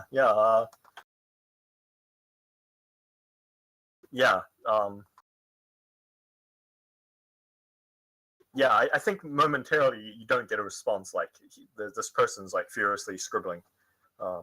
Although Obadiah, I think with your observant nature, like he looks like he's like furiously scribbling. Like his hands are like the ridiculous. Like if you were to make a notion of someone like just like trying to use like a pen to cross out every single line on like a page. You know what I'm talking about? Like just like a furious like left right motion, or like a furious like rounding motion. Gotcha. Like he's furious like at speed, like ridiculous speeds, like not ridiculous speeds, but like speeds that like you would associate with someone that's just like trying to destroy a document. But with your observant nature, like you catch glances of like what he's writing, and it's just like he's doing this at speed, but it's like perfect calligraphy. It's just like it's just perfect. Like one, I don't know what's the script called where like it never starts or ends. It's just like a continuous flow of script. What's that called? I don't know. Anyway, yeah, and he does that for like another 2 or 3 seconds after you say good evening. And just on the edge of being awkward, he finishes whatever he's writing and sits down his page, and he looks up and I'm gonna glance at something. One moment.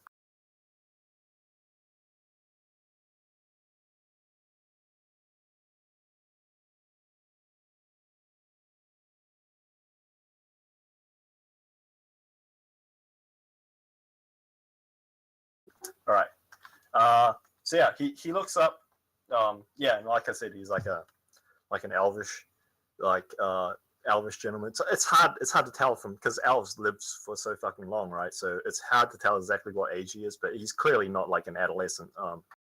Clearly like much into his adulthood, and he just says, yes, good evening. Excuse the wait. What? My understanding, the guards at the gates said that you have, and he glances up and sees he glances up, sees you lot, and he says, the guards at the gate said you have some business regarding the contract. And he like glances down at like another sheet of paper. Like the missive wasn't handed back to you guys, the one that Montgomery gave the gate guard. And he glances down and looks, and you see the missive is on his table, and he says, yes, Smithson's Brothers, a reputable company. What can I do for you?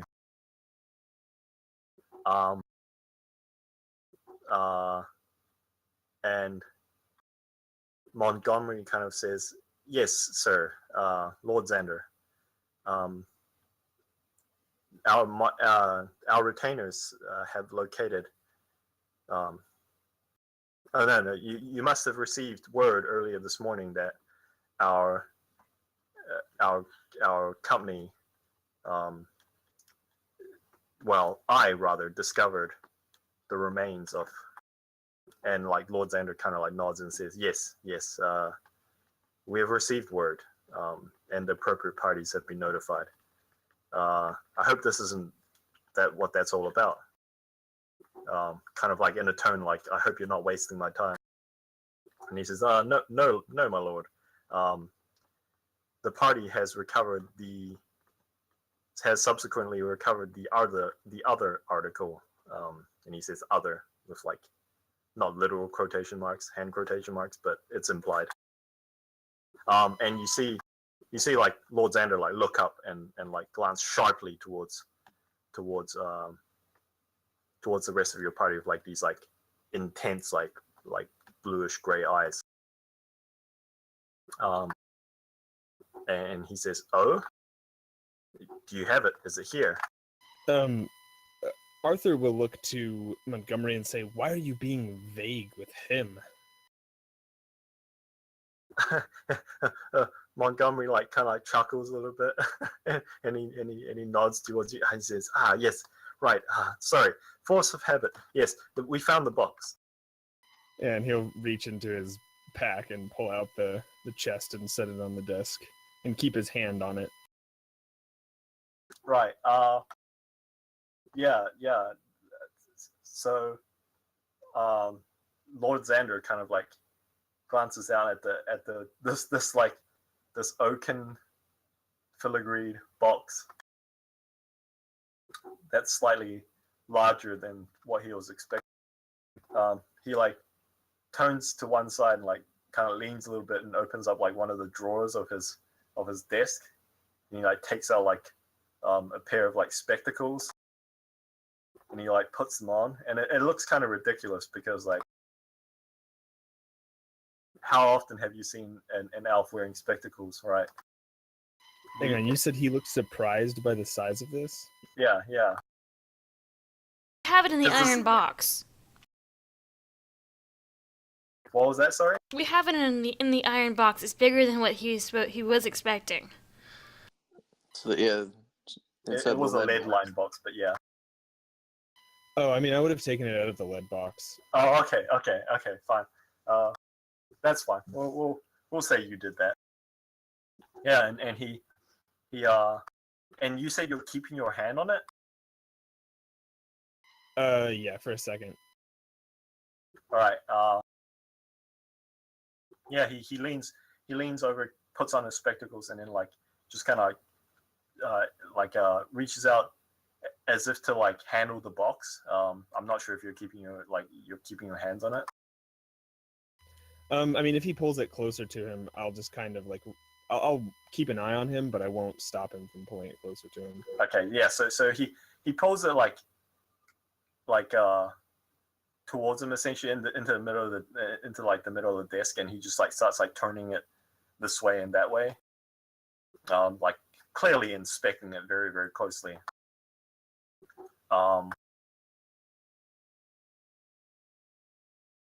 Yeah, and then as he does so, he asks, asks you, Arthur, since you're the closest in. He says, "Describe to me the circumstances how this was found." We walked into a room full of corpses, and this was buried underneath them. I believe it was underneath them, right? You found it on one of the person's, like what ruined remains that was left of like a messenger satchel, like a shoulder satchel. Okay, so you'd say, and this was in one of their bags. And he glances up at Montgomery, and he says, "I don't understand. I thought the boy's body wasn't found." This was almost a week before we were hired to go search for the boy's body.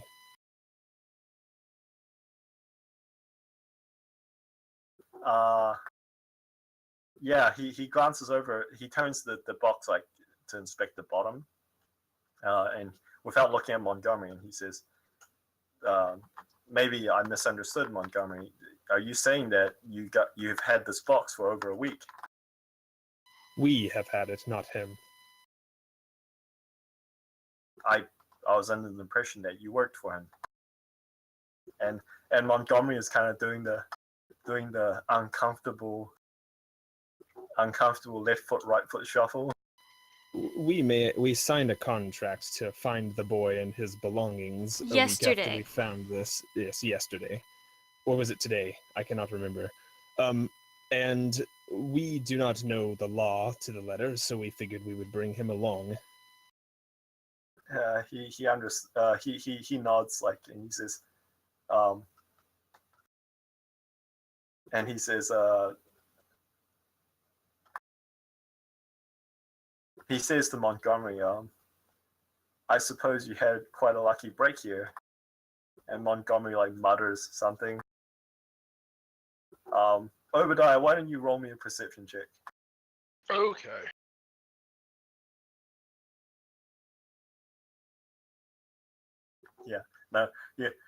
He says something about dogs. He mutters something about dogs, but like you don't catch exactly what he muttered. And he kind of like examines something on the box. And he kind of like glances up momentarily at you, Arthur, and then like over like past you towards the rest of the group, and he just asks you what has this been opened? No.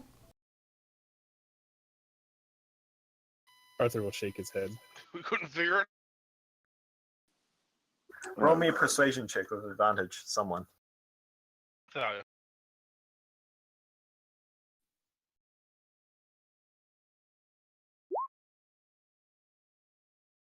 You said we couldn't figure it out. well, didn't Milo like stick with it? We Yeah, examined it, but we couldn't find a way to open it. Milo figured out how to open it, but you guys didn't have the capacity to do so.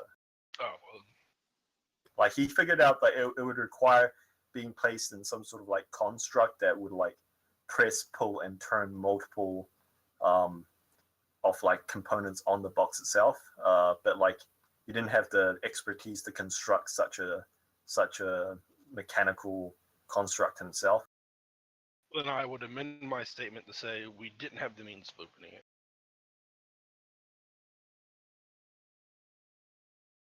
Yeah. He nods, and he says, "This appears to be the item." And he says, and he like takes out like a he sets it back down on the table, and he takes out like he reaches down, he opens another one of the drawers, he reaches down, pulls out like what appears to be like a ruby, size of a large coin, and this ruby is cut in such a way that it's almost flat, like a lens almost. And he just like takes this ruby and places it on top of the box, and the ruby fills like quickly to become like a dark pitch black color. And he takes the ruby off the box where it like fades back into like the ruby color, and he nods and he says, "This is acceptable. I assume you wish to be paid immediately." He glances at Montgomery, and then back towards you lot. Or should I make out a banker's note?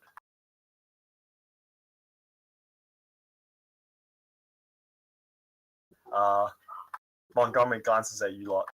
We glance at him. Possibly, I think it would be more prudent for us to be paid immediately. There's some question of, you understand, my lord. This is hardly an optimal circumstance regarding, and like the kind of like the Lord Xander kind of nods his head as if to cut off, as if like enough said. And he just says, "Very well. the Chamberlain will take care of that. I thank you for your assistance in this matter. And a task well done.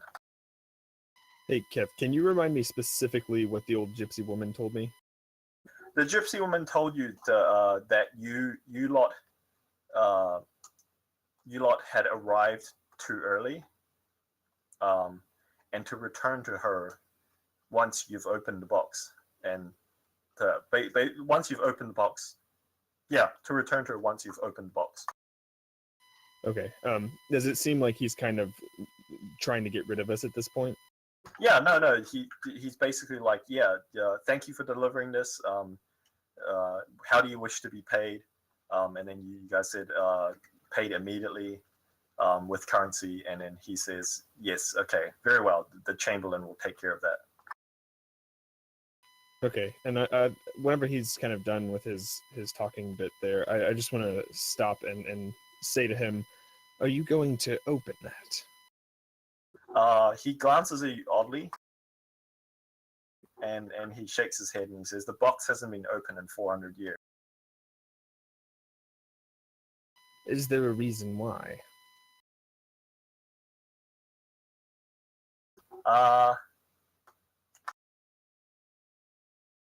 You know what? Roll me a persuasion check.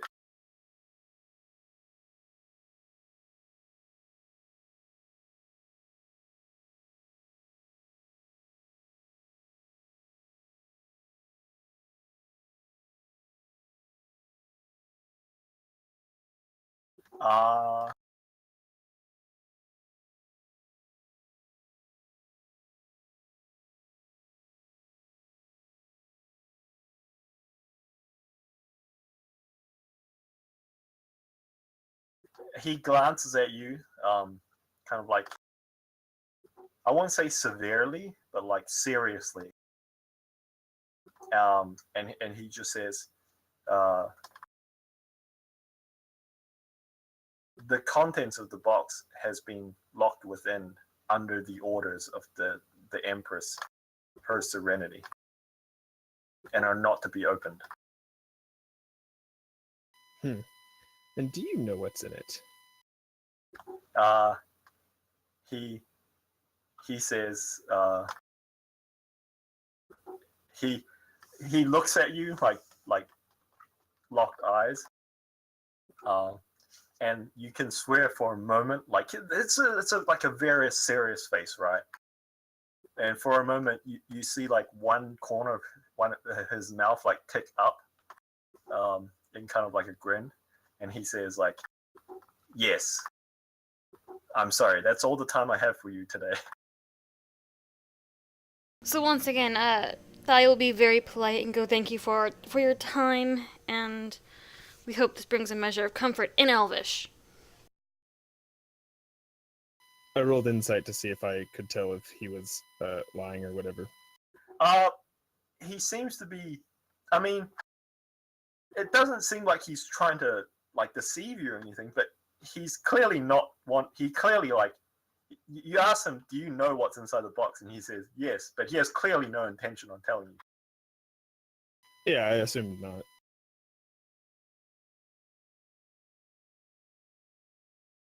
Yeah, and like the Chamberlain, like the door's closed, right? And the Chamberlain's outside, and you guys don't notice any signal or anything that he has given. But the door opens, and like the Chamberlain is kind of like waiting and like holding the door open for you guys to exit the room.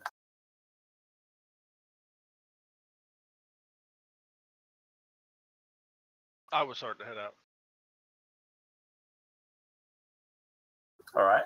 Do the rest of you do so? Oh yeah, and Thalia. Thalia. After you say that, Lord Xander glances up at you, and he gives you actually a more a second look, basically. And then he just says to you, "Have a pleasant evening." No, actually, you know what he says? He says, have a pleasant evening, cousin. She And stops and just looks at him. so let me give some like some context here. So cousin is a term that elves use when showing, because they're elves, they're like hoity-toity. When elves use to show favor to half elves, they call them cousins. As an acknowledging that the other is part elf, as if that's a good thing. Oh, okay. So then she looks at him and as I think she's wearing one of her skirts, so she'll give a very deep curtsy. Yeah, and he kind of looks back down, picks up back his quill, and he calls out to the rest of you. Actually, no, he doesn't say anything. Yeah, you give it the curtsy. He gives you a nod. Picks up his quill, sets it back down to a different sheath, and then begins scrolling something else. Leaving the box like kind of sitting in the center of this large desk. So, do the rest of you leave as well? Yeah, Kev, when we got in here, like, what time of day was it again? Is it Almost night, 3 hours to curfew. 3 hours after? No. To curfew. He says no. That was like curfew was 3 hours past dusk. I think currently it's like sometime in the afternoon. Let's say like it's just before like 6 or something.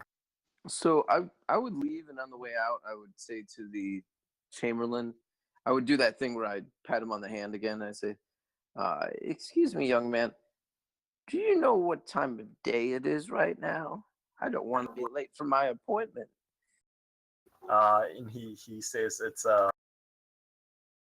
it's almost 6 bells without needing to consult anything. So yeah, it's almost 6 p.m. He just knows it, like, without even thinking about it. Yeah.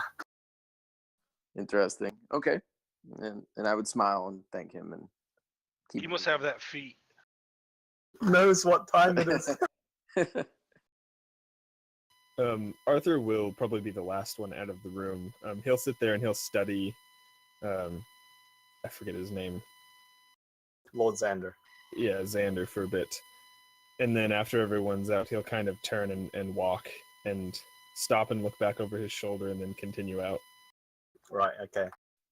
And- Yeah, and the Chamberlain closes the door after you guys leave.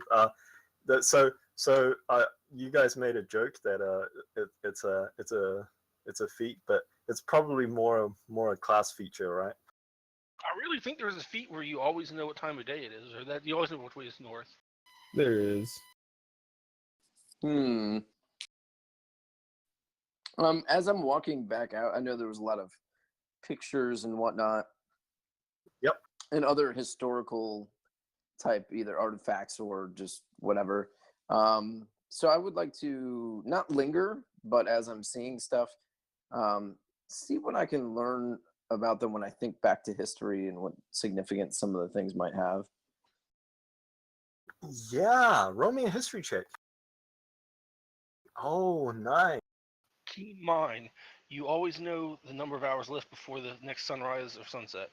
Yes, I suppose that would infer you to knowing exactly what time it is. Yeah. What specifically are you trying to deduce from studying the various artworks and paintings and such? I think anything that because it's not an Arcana check, so not anything to do with the magic aspect of it, but influences on the city from this family over time, and Oh yeah. any Okay. enemies that they have had or defeated along the way, that kind of thing. Yeah. Okay, so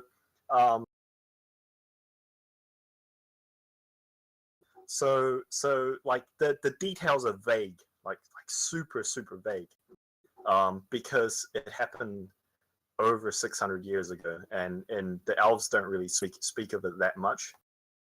But so it's like from like a previous age before Helios itself was founded. You know for a fact that Lord Xander the First, so that dude's father. But by the way, the second portrait, the Lord Xander the Second, was like a dead-on painting of the person in office. So Lord Xander the First, there was some, like, you don't remember the exact detail, but there was some sort of like a civil war inside the Elven court itself, and like the resulting, like apparently the resulting battle from the civil war was like some sort of like cataclysmic event where like Helios, the original, like whatever existed here before Helios, and the surrounding countryside was just completely decimated or devastated by some kind of battle or arcane duel.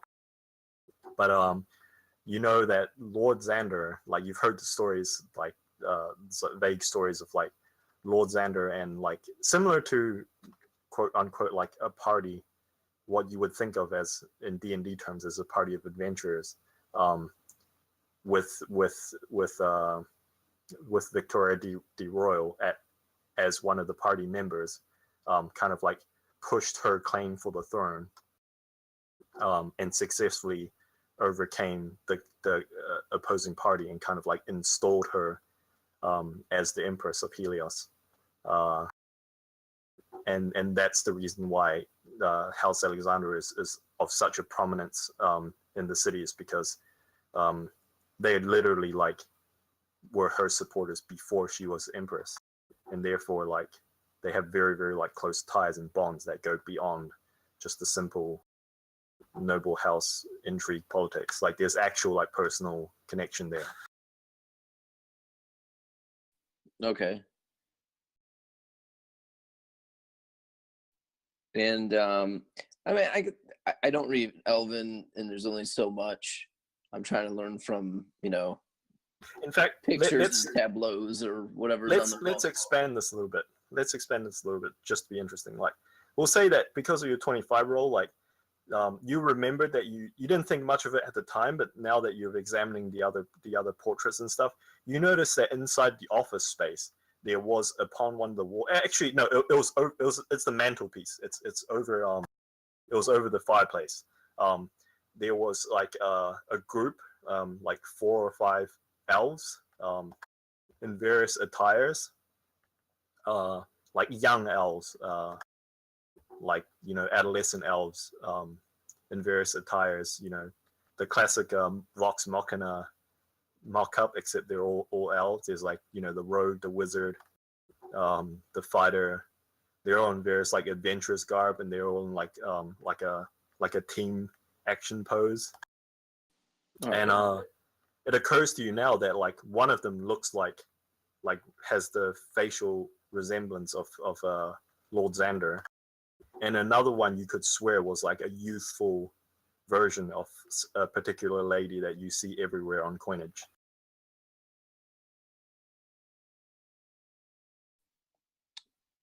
Okay, somebody that's familiar. Obviously her name's not on the coinage, but they. No. The familiar it's lady the on queen. coinage is the Empress. Oh, sorry. Yeah, is the Empress. That makes sense. And then are the we're talking hundreds of years ago. So just out of curiosity, hundreds of years ago, were we as was Helios? Well, Helios wasn't around at the time, but the from their gear and their weaponry, were we as advanced technologically? Obviously we weren't as advanced, but were we on par with where we are now, from what I can tell? You gather from, I mean, you rolled pretty highly. There were various, like, cause like the portraits in the hallways, right? They're sanitized, right? So like there's not obviously anyone like holding like a fucking 45 or whatever. like something that'd be completely like out of the realm of your experience. So these are like portraits of people dressed in like, it's obviously they're lining up for a portrait. The picture that you saw on the mantelpiece was some sort of painting or possibly some sort of magical conveyance to capture an image of like a party in their adventuring attire. And yeah, there were several items on there that you just flat out do not recognize, like various pieces of armor. One of them is wearing some sort of like a headband, except like the headband doesn't cover the front of their forehead. Instead, it just ends like somewhere around the eyes. And then like a couple of them were wearing like strange, almost like metallic looking armor, like full plate, but almost not, with strange kind of like strange almost cords that run down the sides of their arms and their legs. Yeah, various things that you like look familiar but don't look and you could swear that one of them has like you can't see the rest of it because it's blocked by his body, but one of them with like his arms crossed, a big burly elf with his arms crossed, has what you could swear is some sort of like a barrel pointing out from behind his back. Okay.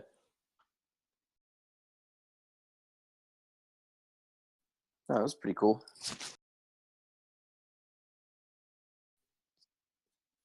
I would wait till a later time and discuss this with my counterparts, maybe back at Beacon Hill or something like that. Okay. So yeah, the Chamberlain leads you guys to actually back to like you. I don't know if you guys would bring this up, but like he's leading you back towards the conference room where you guys left your gear. Cool. So yeah, I don't know if any of you would like object, like, hey, we haven't been paid yet. I would mention it after a year back if we hadn't been paid. What was that? Sorry. I would wait till I had my gear back. If Obi's not happy, he doesn't have any of his gear. That's what he wants more right now. Oh, right, yeah. So he leads you back to the room with your gear, and if you guys don't mention anything about it, like he just leads you straight back there. And when you guys arrive in the room, he straight out asks all of you, like addressing no one in general, how would you like to be paid? And in what form would you like to be paid? And this time we still don't know the amount. Well, I guess, the amount was never mentioned by Xander or the Chamberlain. Platinum goes? Easiest to carry. Yeah. We got to make it back to Beacon Hill in one piece too, so we can kind of split that up. Platinum works for us. Give me one moment to examine something. He hands you a quarter of a platinum. This is a good day. Plate of cookies. Right. Yeah, yeah. He says, platinum it is. In full currency, or would you like smaller currencies as well, or is platinum fine? Platinum's fine. Very well. I shall be back shortly. You may retrieve your gear while you wait. Does gear look exactly how it was when I left it? Yeah, like it doesn't look like it's been disturbed. Did we get the lead line box back? I know we. I assume so. Okay. I assume so. Yeah, I'm gonna carry that because we can use. It's up to Juggy, I guess. Yeah, I would have taken it out, and if he wanted it back, I would have given it back to him. It's no big deal. Right. Yeah, the Chamberlain bows his way out of the room, closes the door, leaving you guys inside this room with the two chandeliers. What do you guys do while you wait? And it's just us in this room, right? Yeah, it's just you in this room. There's 3 windows along one side of the wall. There's 2 doorways, actually 3 doorways. There's a large like table that's that like it's like a large conference room table with 12 seats along each side of it. Do I still have that feeling in my stomach that I'm being watched? No, you do not. Okay. You said we're by ourselves in this room right now? Yes, correct. So, okay. Did they shut the doors behind us or anything? Yeah, all three sets of doors are closed. Milo would make his way over to whatever door we came in this room at and turn the knob. Not open the door, but turn the knob. It's not locked. Okay. I would pick up all my stuff and then grab the lead line box and pick that up again. I'm going through the pain in the ass motions of strapping everything back on. Yeah, it is a pain in the ass.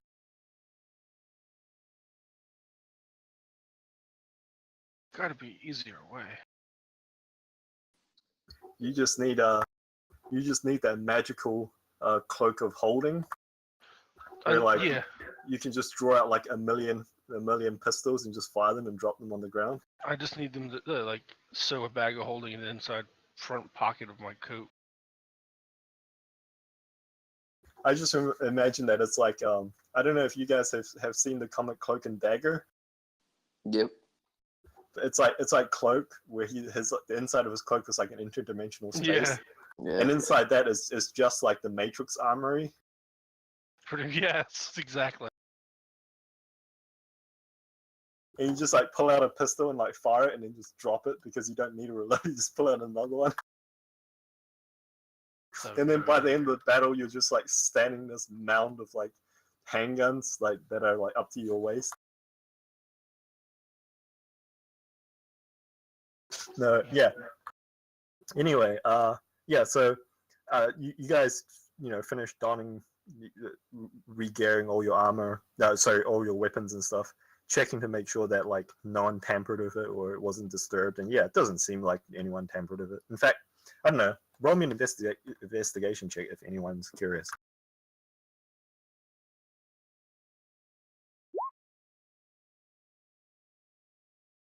Wow. Yeah. Okay. So yeah, as far as you can tell, like they're in the same position as you remember putting them down. Like they don't appear to have been disturbed, and nothing's missing, and you don't notice anything added to it or anything. No one, for example, stuffed like a rolled up piece of paper with a sigil on it inside one of your gun barrels. If they were to do something that stupid, I'd give back to them the same way they put it in. Yeah, and like it takes you guys a little bit. And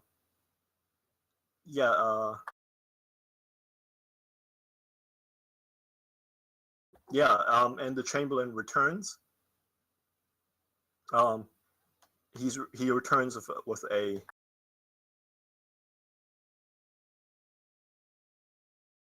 actually he returns with nothing. Okay, he returns with a small cart. He returns with a small cart. Upon the cart is like a small chest. And it occurs to you immediately, there's no way that this chest can hold like 10,000, like 1,000 platinum. Like it's impossible for this chest to hold 1,000 platinum.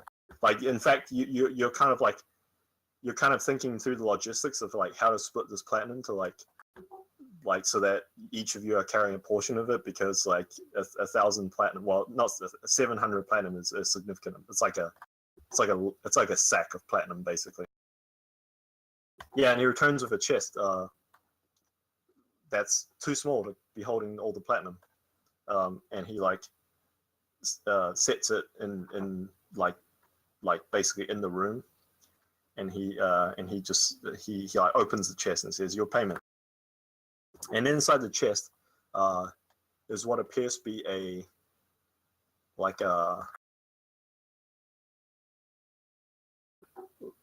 messenger's bag. Like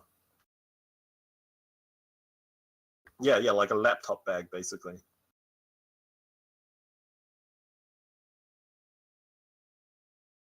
How do you respond?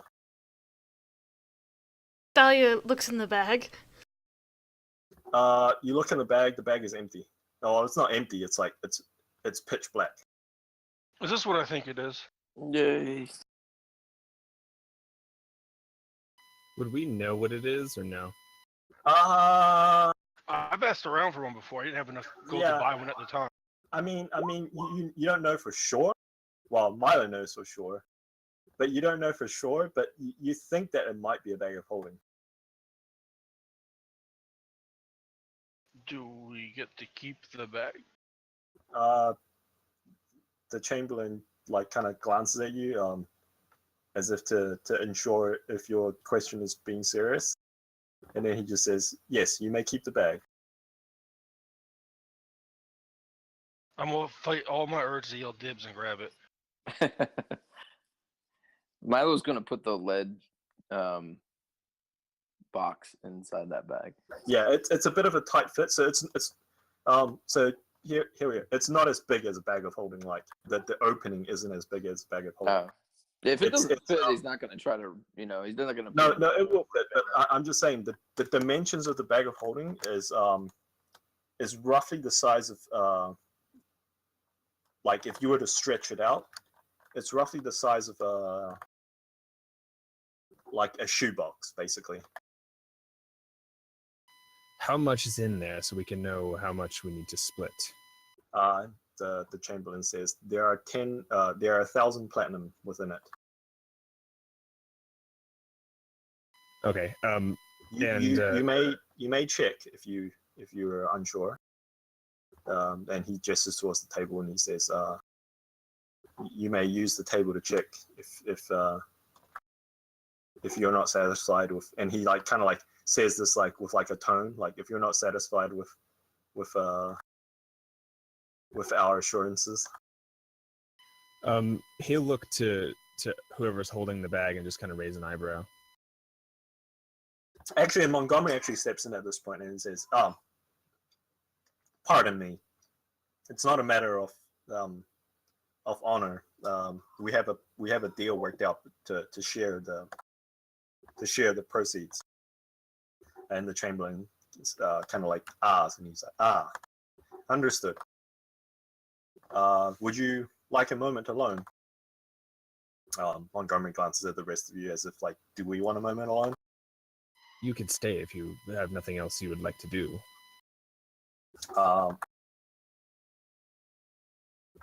The Chamberlain says, I shall bring you some refreshments. And he turns and closes the door and leaves. So I don't know if this is the way the bag of holding works, but is it possible to take out like exactly an amount of coins by thinking it, or no? Yes. Essentially, you reach into the bag and you think of the object that you're looking for, and then it should appear in your hands. But obviously, if the bag is upside down or tilted, and you were to think, you were to put your hand in there and think of 300 platinum coins, like the 300 platinum coins would just fall out because gravity, right? Yeah, I was just thinking like if we went in and held our hand in and said 10 and just put them in stacks of 10. Yeah, you could do that. It's probably not efficient in time, but it would be exact counts and we wouldn't have to count anything. Right, yeah. So yeah, you count them out. Montgomery helps you count them. But yeah, you separate out 30 platinum coins. Actually, is it 30? No, it's 300. No, 300. 300 platinum coins, yeah.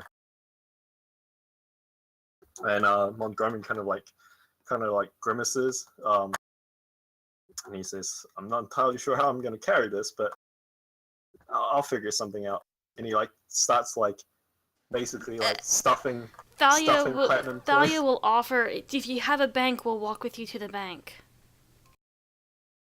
Yes, it's probably prudent that I deposit this somewhere. Also, there's a bank nearby. Arthur will toss a sack over if he needs a sack. No, he has various like. So he opens the side of his coat a little bit, and inside, the inside of his coat looks a little bit like a Michael Jackson jacket. There's just like pouches and zippers and. How many flipping pockets do you have in that thing? It's where he keeps his propofol. Yeah. He looks at you like kind of like with a grin. He says, "Actually, you know what? I've never actually counted. Over 2 dozen, I think." Ridiculous. Now that we've we've completed our thing, how much did you give that guy at the gate? Oh, you mean the gate captain of the Rosewood district? The guy you had. Come on now. We all know you gave him a little coin to get in here. Be coy You with understand that bribing city guards is illegal, correct? Hypothetically, if one were to do something like that, how much would you suppose? Words are hard. How much do you suppose one would give? Well, I suppose I might have misplaced 2 gold, 2 sovereigns. Okay, well, that's all I was curious. Arthur will take out 1 gold and push He it said across 2 the sovereigns, table. I thought. Yeah, I know. Sovereign. And he'll say, our half. Yeah, Montgomery looks at it and then he I think, you know what? I'm gonna do a roll.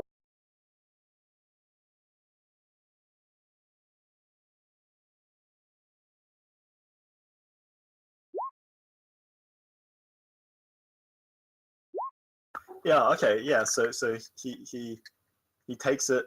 Wow. Okay. There was a delay there or something. But yeah, he takes it. He picks it up and he puts it in his pouch. And he nods solemnly and he says, "I appreciate the sentiment." And he kind of sighs again and kind of scratches the back of his head. He says, "Still, Madame Maribel isn't going to be pleased about this, but I'll try and I'll talk to her. She'll understand."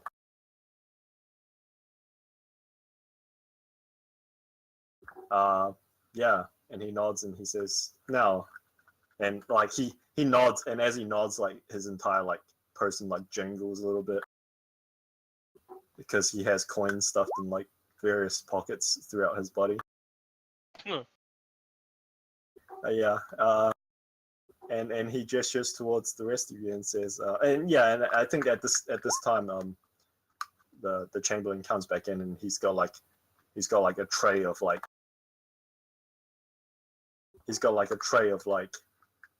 of teacups and like a tea kettle.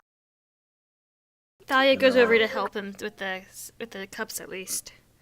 Yeah, and possibly like some like biscuits or something, or cookies. Shortbread, obviously. Yeah, and he basically sets it out for you guys. And he says, if that is all, when you wish to leave, give me 1 second.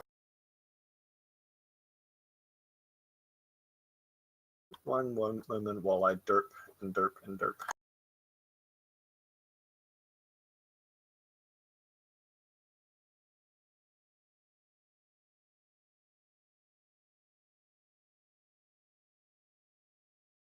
Yeah. Yeah. He says,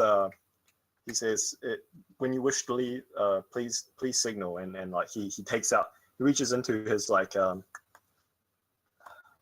what is the like, it's almost like a suit, right? He pulls out like a tiny handbell, and he says, when you're done, ring this bell, and Lieutenant Moonridge will escort you to the gate. Very much. Yeah, and he bows professionally, Chamberlain, and then he exits like back first, and then closes the door behind him, or in front of him rather.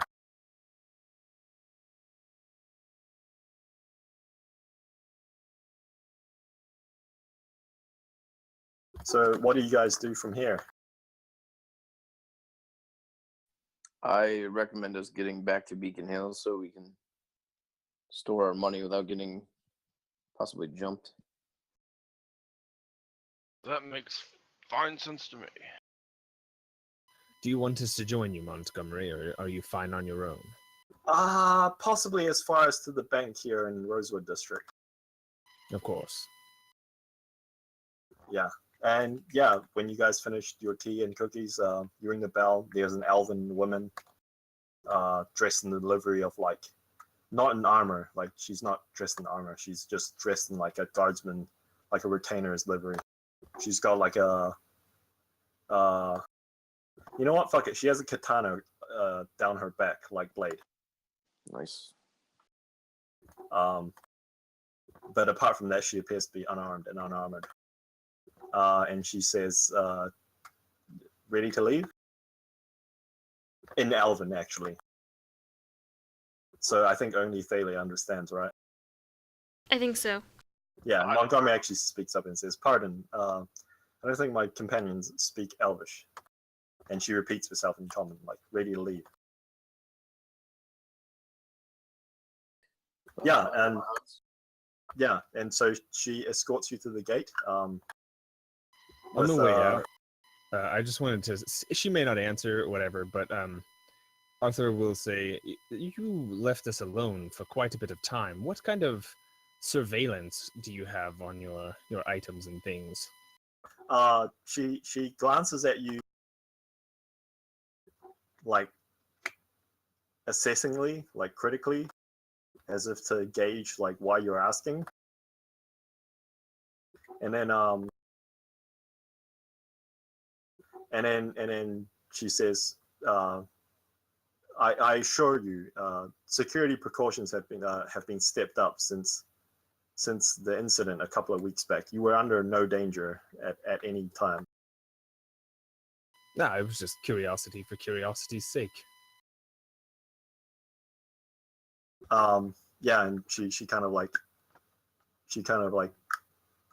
it's like a different way of saying it, but like it's exactly the same sentiment. And it's like I assure you that the house was heavily guarded at all instances during your visit. Yeah, that's all. Although, funnily enough, you guys didn't see any guards except for her. She's like the first sign of like a guardsman inside the house. Yeah, and she leads you back down to the gate. A couple of other guardsmen, like one's like I think one's like a full elf, the other is maybe a half elf, maybe a human. It's kind of difficult to tell. They kind of like stop to like put their like hand, like their fist to like their shoulder in like a formal salute. Kind of like stopping what they're doing. And yeah, she leads you back to the gate. The vines, like quickly degrow. Is that a word? No. Anyway, the vines twist apart, forming the small portal for you guys to pass through the hedge. Probably withdraw. Rescind. Yeah. Degrow. Lol. My England is so good. We knew what you meant. Yeah, and you guys pass back out onto the central pavilion. You guys head for the bank, right? Yes, to the north. Just kidding. No, you guys make it to the bank, no issues. And Montgomery thanks you for your escort. And he says, there's no need to wait around for me. I'll be heading straight back to the office once I get this converted to a bank slip. Just remember, we're good business partners.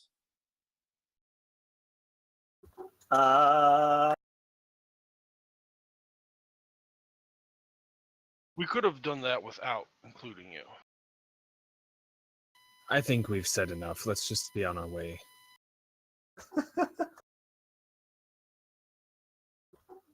He nods at Arthur, as if like I agree with him. Yeah, and he offers each of you a handshake if you were to take it. Yeah, Milo would. And he would Sure.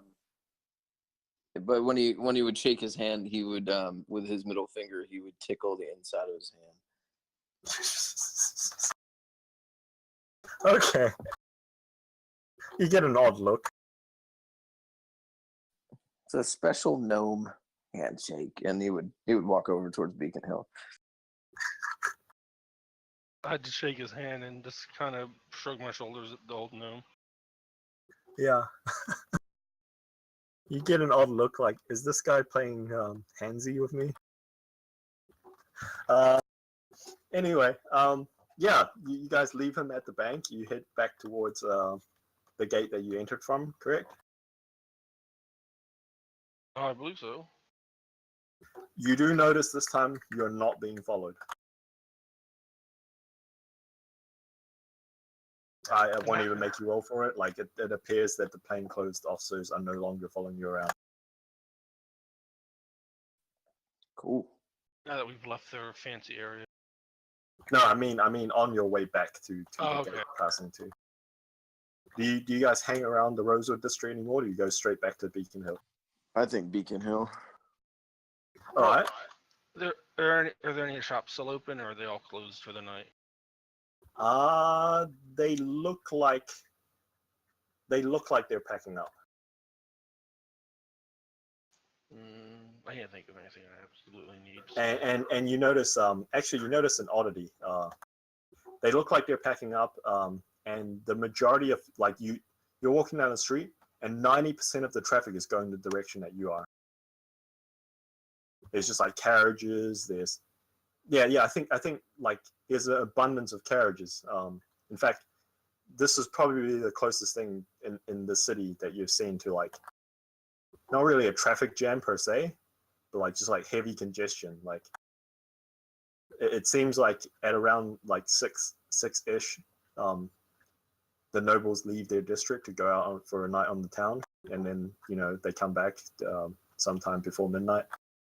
So actually, when you guys get to the gate, there's no rigmarole. Like the guards literally just have stepped aside, letting anyone who's leaving the district leave without any questions or impedance. Oh, I forgot to tell Xander about it. Oh, whatever. He wouldn't care. What did you forget to tell him about? Xander, that Sergeant Williams at the gate is a real dickhead. I don't think, honestly, I don't know if, never mind, don't worry about it. He wouldn't have cared, I know, but yeah, he it's wouldn't just care. as being someone who's been, I'll tell them and rah rah rah rah rah. I thought it was funny to be on the other side. Yeah. So yeah, you guys get back to Beacon Hill without being harassed or anything. Here's the question, okay, and this might be giving it away a little bit too much, but I won't. I mean, it's not really giving it away that much, because nothing might come of it.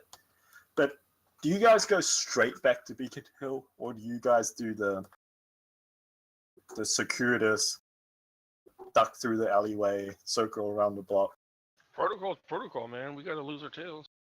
Okay, yeah, sure. So you follow standard coming home protocol in order to spot any tails that you might have picked up.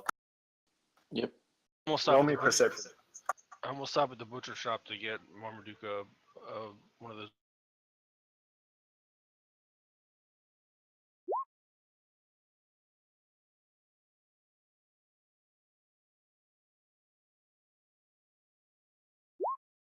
I made a little bit of money today. I can get a little Marmaduke fancy bone. Sorry, my computer's slow. Give me a minute. No worries. Obadiah, you rolled high, but I'm not going to tell you what you might have saw because this is character specific. Oh. You know what? I'll give it to you for 16.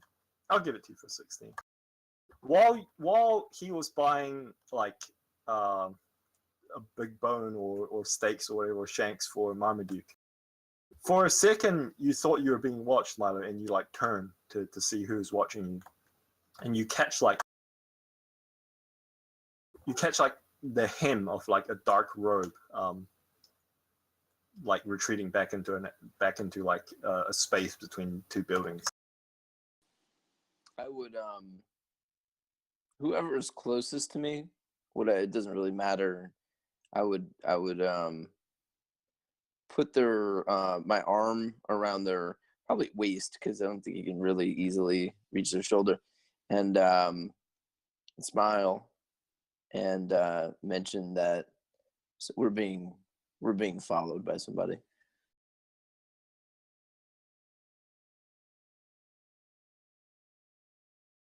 Awesome. Point him out again when you see him, and I'll see if I can't read his mind. All right. So, do you guys take extra precautions, or what's the plan now? He's gonna love this bone. Look at this thing. There's still a lot of meat on it. Completely oblivious. So This part- go ahead. This part of the city doesn't have a curfew, right? No, it doesn't. In fact, I don't know if you caught the implication, but the curfew isn't a curfew. It's a curfew for you guys. Like, no strangers pass out 8 p.m. in the Noble District. Yeah, I assumed it was for peasants and the like, not like rich people or anything. I just didn't know if some new curfew thing had been enacted, and I was oblivious to it. No, there's no curfew in the city. And in fact, that isn't necessarily a curfew. It's just nobles being dicks.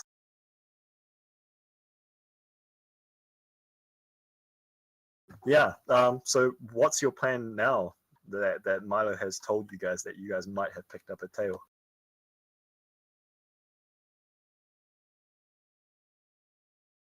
Well, how far are we from Baker's Bakery? I would say at this point, you guys are. It is out of your way. Okay. It's not far. It's not like you can't get there. But it's quite a detour. Do we want to split up in groups of 2, or what's this guy look like? I just saw a black-robed figure, but I don't think I made out any more than that. Yeah, you call like the tail of like a rope darting into the alleyway when you turn to look. I would like to, if I see that same figure pop up again, whether it's now or a little bit later, cast Hold Person. Okay. When they get within 60 feet, if they do. How Okay. busy is this street right now? It's pretty busy. It's busy enough that if you wanted to get lost in the crowds, it is quite possible.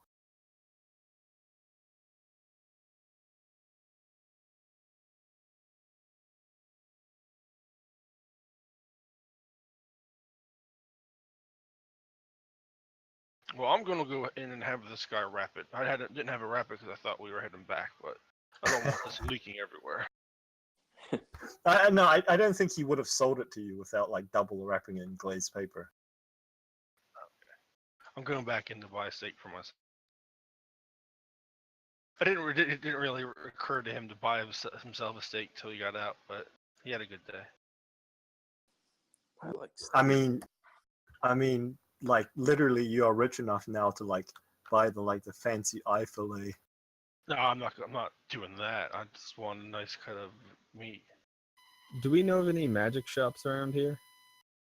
As far as you understand, like magic shops inside Helios proper itself is pretty rare. You would have to go to. Oh damn! I forgot. So that train station town. Yeah. Like you have to go outside Helios. Well, perhaps we should make a day of it tomorrow. I like that idea. Sure, and I believe, Thalia, you have a thing you needed to go do, yes? Yes, I had to go to a tavern. Perhaps we go do that instead of returning.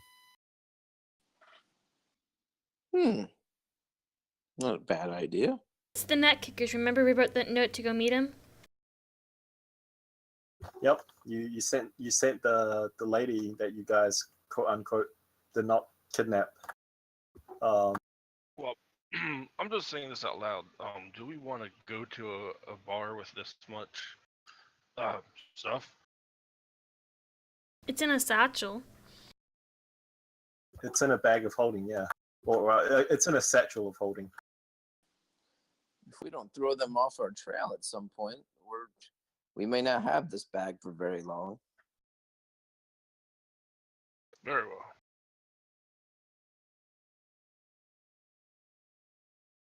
Then I guess let's go to a bar. Yay! So, are you keeping your eye out for this individual specifically? Absolutely. All right. Everyone, roll me a perception check. I'll also be sort of giving Milo, because since he knows what we're looking for, giving him guidance along the way.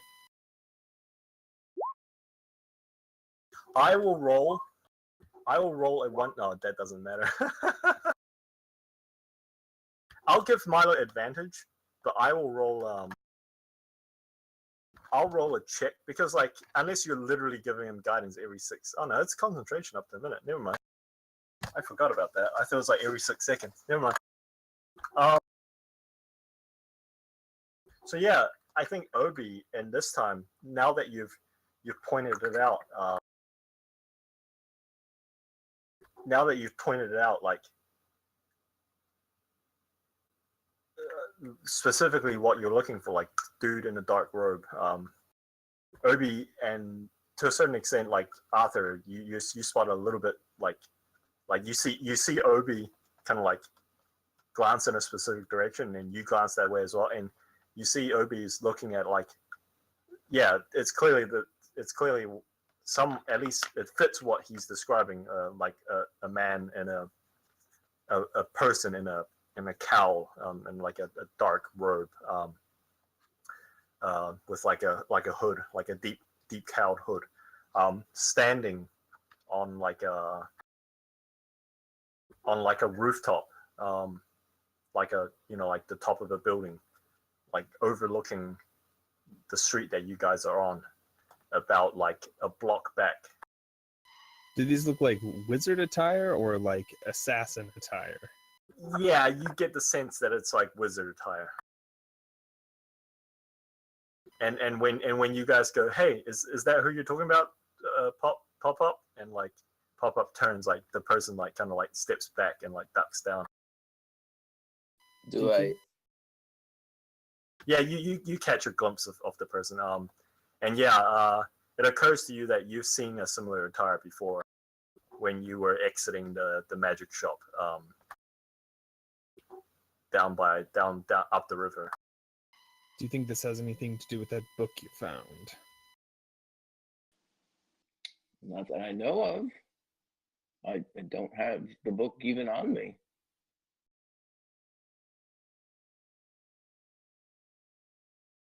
Well, shall we go talk to him?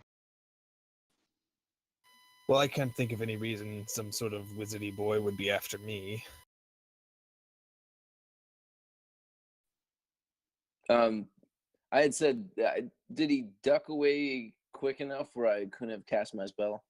Oh, he was much further than 60 feet away. He was at least 200 feet away. Got it. Okay. Do you have any wizards after you, Thalia?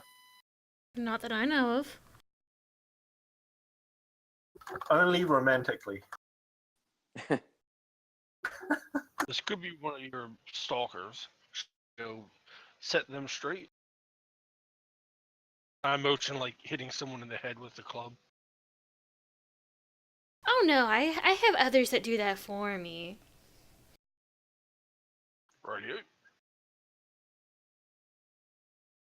Oh, shall we go and attempt to talk to this robed figure anyways? I don't do so well on rooftops. Oh, it was on a rooftop. I thought he was in an alley. He was on a roof, right, Kev? Yeah, that's right. And when Milo like when you guys like lean in to tell Milo something, Milo like blatantly turns around to look like the person like ducked back, but not before Milo spotted him. Do you reckon it's like a cat? Whenever you're walking, the cat looks behind to check and see if you're still following it, and because it wants you to follow. Who knows? I can't stand cats. Perhaps we should go shoot the dog. It was a metaphor, not an actual cat. Yeah, Obi has bad luck with cats.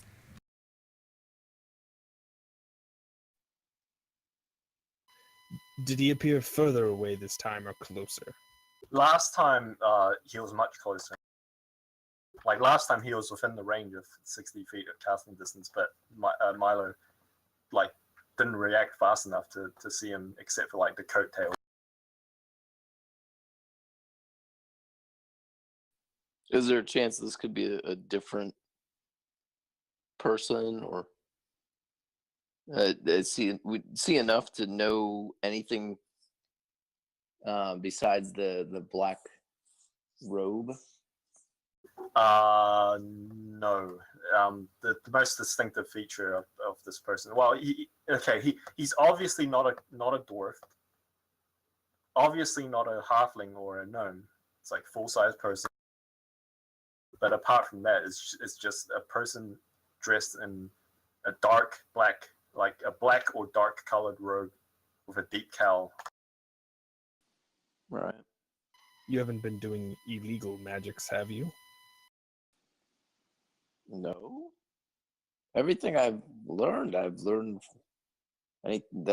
it's things that other people can learn, pretty much.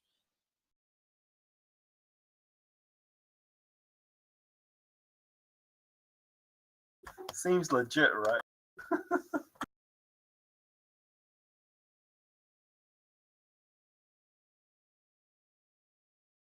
Yeah, I mean, I'm not gonna make players roll against each other. So it's literally whatever you want to, you guys want to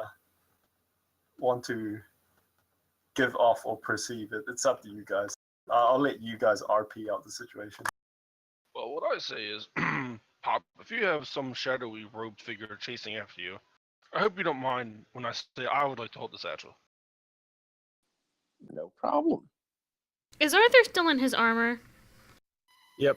I'd give the satchel to Arthur. Very well. I'm completely okay with that. Except obviously, he's not obviously armored. He has like, he looks a bit bulky, but he has that fancy like robe. He looks like Arnold Schwarzenegger in his prime, basically under the robe. I'll also Except hide the satchel underneath the cloak. Yeah, except like you know that it's not because he's super buff; it's because he's in full play. I'm But pretty buff. anyone else looking at him would think he's like this. He's like someone who's abused too much steroids. He's got like a tiny head, but like a huge like body. You look like a pinhead. So Milo would say, that figure looked familiar. Isn't that who we saw near the train station? That's even before we found that book. Who would have seen that, Kev? I don't remember that at all. I went into the magic shop with him, so I think it was Pop Up and Arthur. no, I went in with I him think- because yeah, it was Obi. I literally picked him up and carried him out. Yeah, now that you think about it, Obi, it does look like the person that you saw before outside the magic shop, lurking in the alleyway. It might be, Pop. He did look a little bit familiar.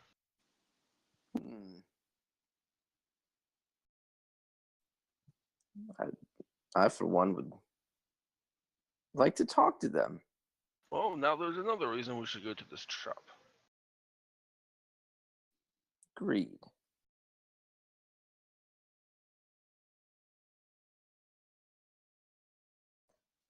Well, All right. But, So what's the plan?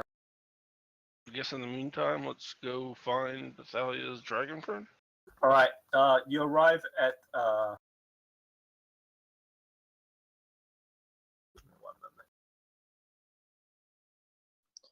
moment. at some point, I want to find like a bathroom or somewhere to duck into to cast my find familiar ritually.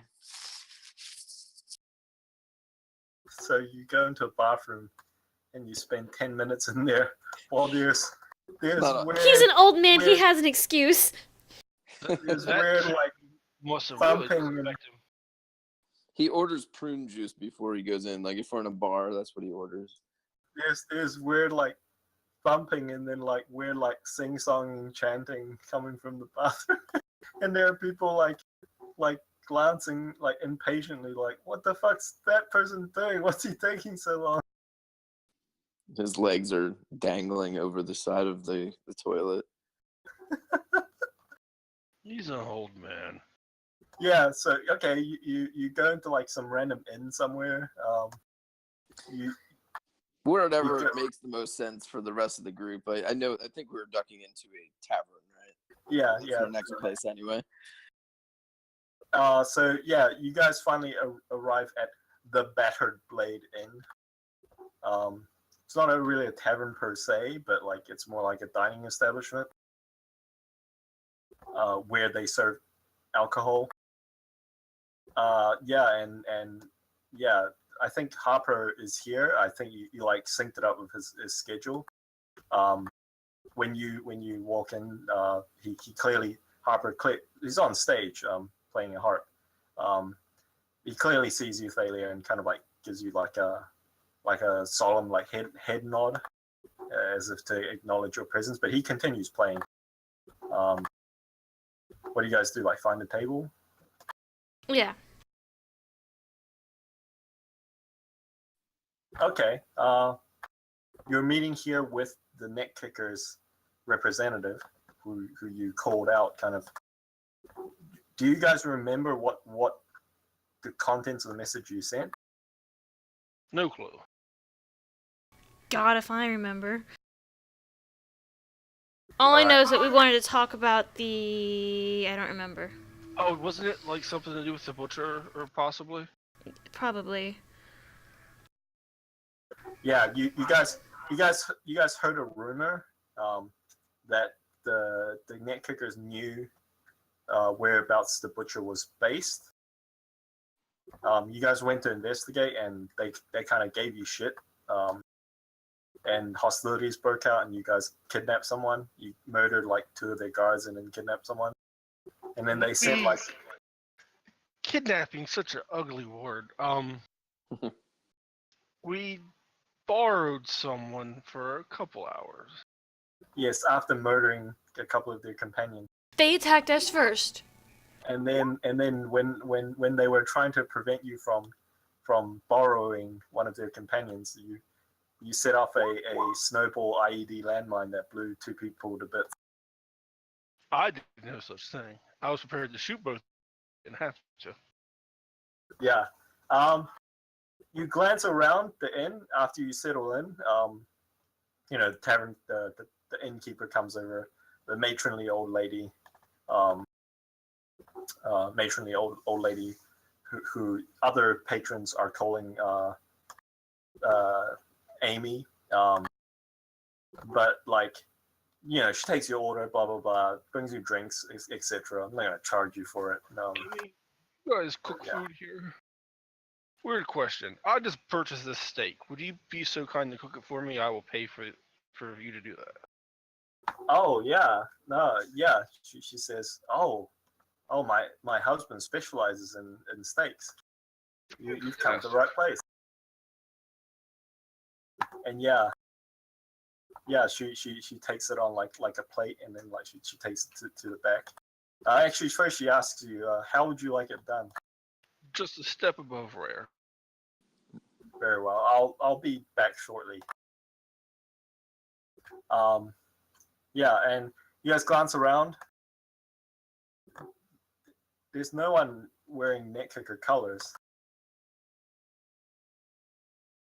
Doesn't look like there's anyone here that's obviously like a ganger from the Warrens. Well, I'll keep an eye out, but I'm more excited about my steak. Milo orders his prune juice, and then excuses himself a little while later. Yeah. Okay. So yeah, you finish summoning your familiar. You come back. Obadiah is getting started on his amazing steak. It's really well made. Like, you know, the interior is still, like, you cut into it, the interior is still raw enough that it's like it's bleeding, but the outside is like kind of almost like charred, and there's like kind of like char lines, like grill lines along it. Fantastic. This steak. Yeah, but you know, it's been 10 minutes since you've been here. Harper doesn't look like he's finishing his set anytime soon, but that seems like part of the course. You've seen him do various performances. You typically meet up with him like either during an intermission or like sometime after he finishes, like late in the evening. But you guys arrived much earlier in his set because you guys had arranged to meet people here. But you wait for 10 or 20 minutes, however long you decide to wait. You don't see any signs of any persons who might be Netkicker, like gang member. Well, maybe they're no showing. We didn't leave on the most positive terms. Maybe, yeah. But I found the note. I just posted it. That's actually what the letter said. Milo is he cast as his familiar a raven, and he's gonna hide it in his kind of coat as he walks by, and he excuses himself and he says, "I'm gonna have to walk this one off. I'll be right back." And he goes outside, and as discreetly as he can, he lets the raven out to kind of fly in the air, and commands it to look for the black robe figure or figures, and it will fly around doing that. Oh, nice. Okay.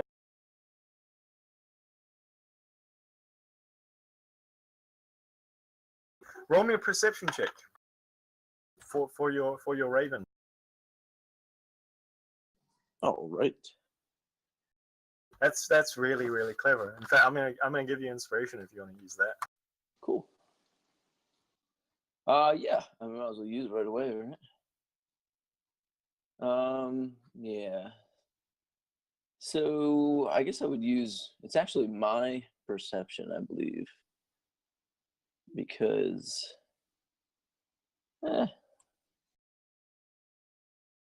All right. All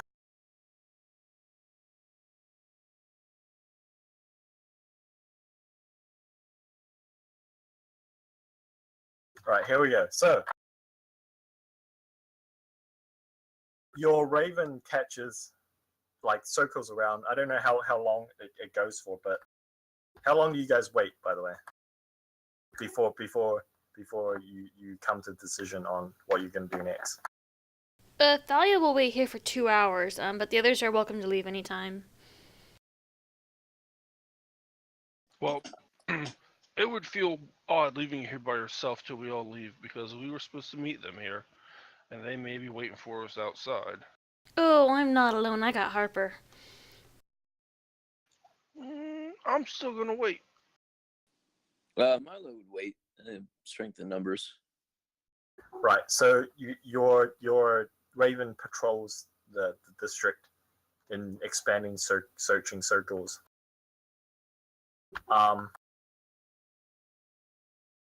You find, so eventually it does catch sight of something kind of odd.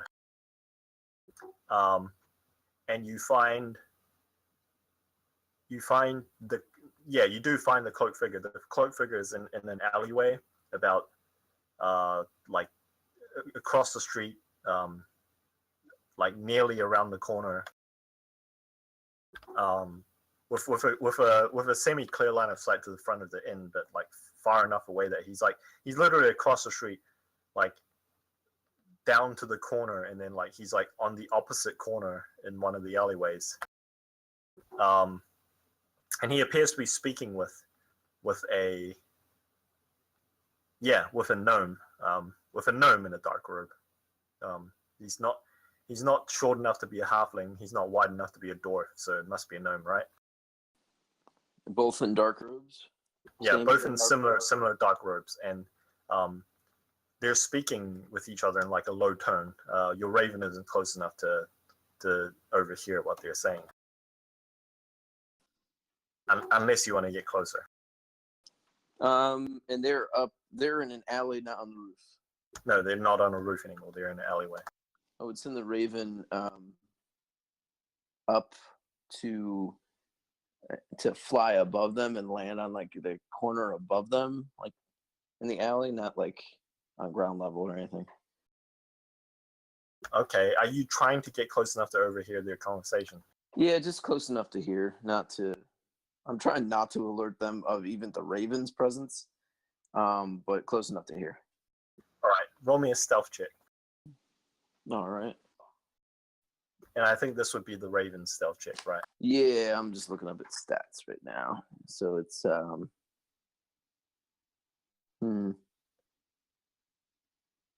yeah, it's got a +2.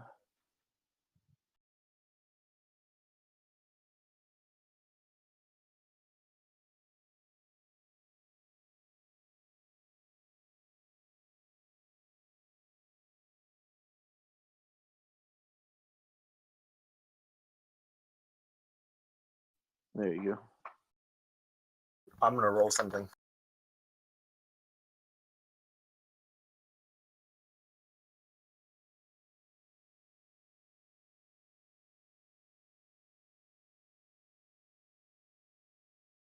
All right. Yeah, I think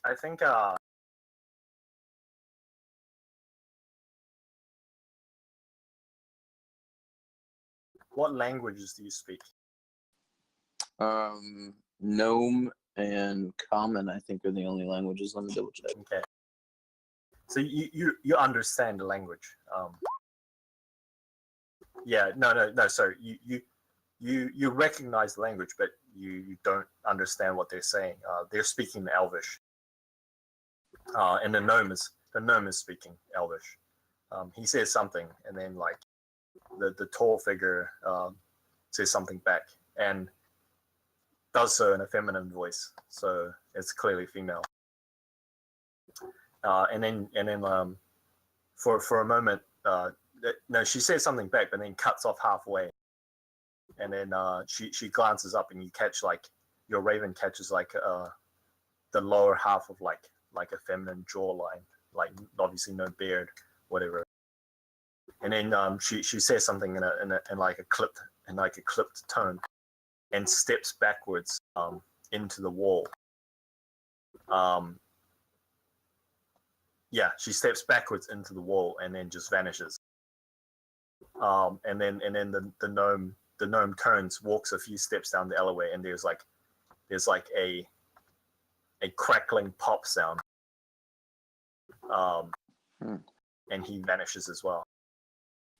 Like, doesn't walk into anything; he just disappears. Okay, it's not as if they're just vanishing out of sight and getting out of the raven's line of sight. No. No, she literally put back into the wall, and then like it's almost as if like for some reason the wall gave way before her, and then like she just like vanished into the wall. Whereas the gnome like turned, walked a few steps, and then vanished in like there's like a popping, crackling sound, and like it disturbs some like random leaflets or whatever, and like a brief gust of wind that like blows in the alleyway. You can roll an Arcana check if you want, if you can recognize what spells they use. It's clearly magic. So yeah, the tall figure, the lady, dimension doored out, and the gnome used some form of teleportation, which kind of like staggers you for a moment because you know for a fact that like teleportation magics are like they're not trivial. Like you need like ritual circles and preparation and power source and components and stuff. This person literally just like teleported on the fly. Yeah, these don't appear to Milo to be the registry. These are the Mysterium, possibly. Yeah, you gather as much. Yeah.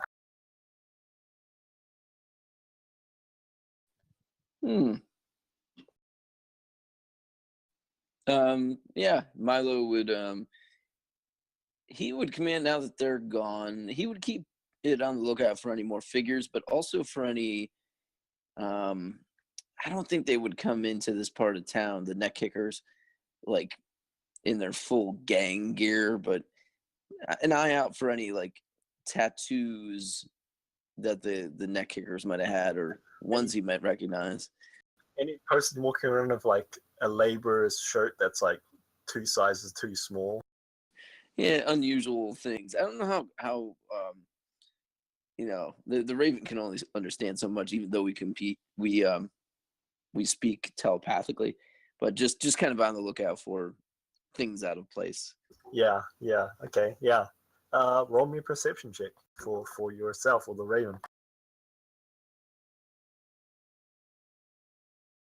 Good. Yeah, no, yeah.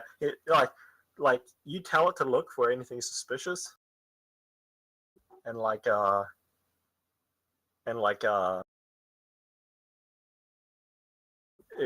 you get weird images of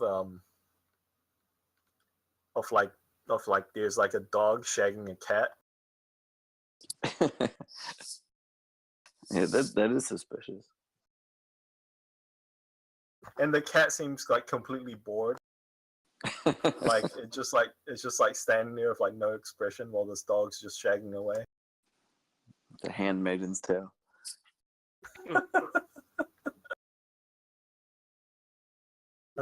Yeah. So you get the feeling that it didn't quite understand what you meant. And you like keep trying to correct it to like no, you're looking for like people. And then it like people with like weird clothes. And then like it gives you like it circles around for a bit and you see like an image of like a man through a window, like a man in some sort of weird leather attire, attached to like a rope, and there's like a woman behind him with a whip. I will cast this Raven nevermore. I'll be doing an owl next time. It's a pervert Raven. Yeah. So you guys waited around for an hour. You finish your meal and you enjoy some of the like the music performance. Like it's not something that you guys are familiar with. Like this isn't like harp as you know. This is like Obi is bored to tears. Yeah. It definitely probably isn't the music for Obi, but it becomes clear after an hour after you're like. Because I think you guys gave like a specific time or place or something. No, 3 days time. No. Yeah, you guys didn't give a time, but you suspect that the gang, quote unquote, has stood you up.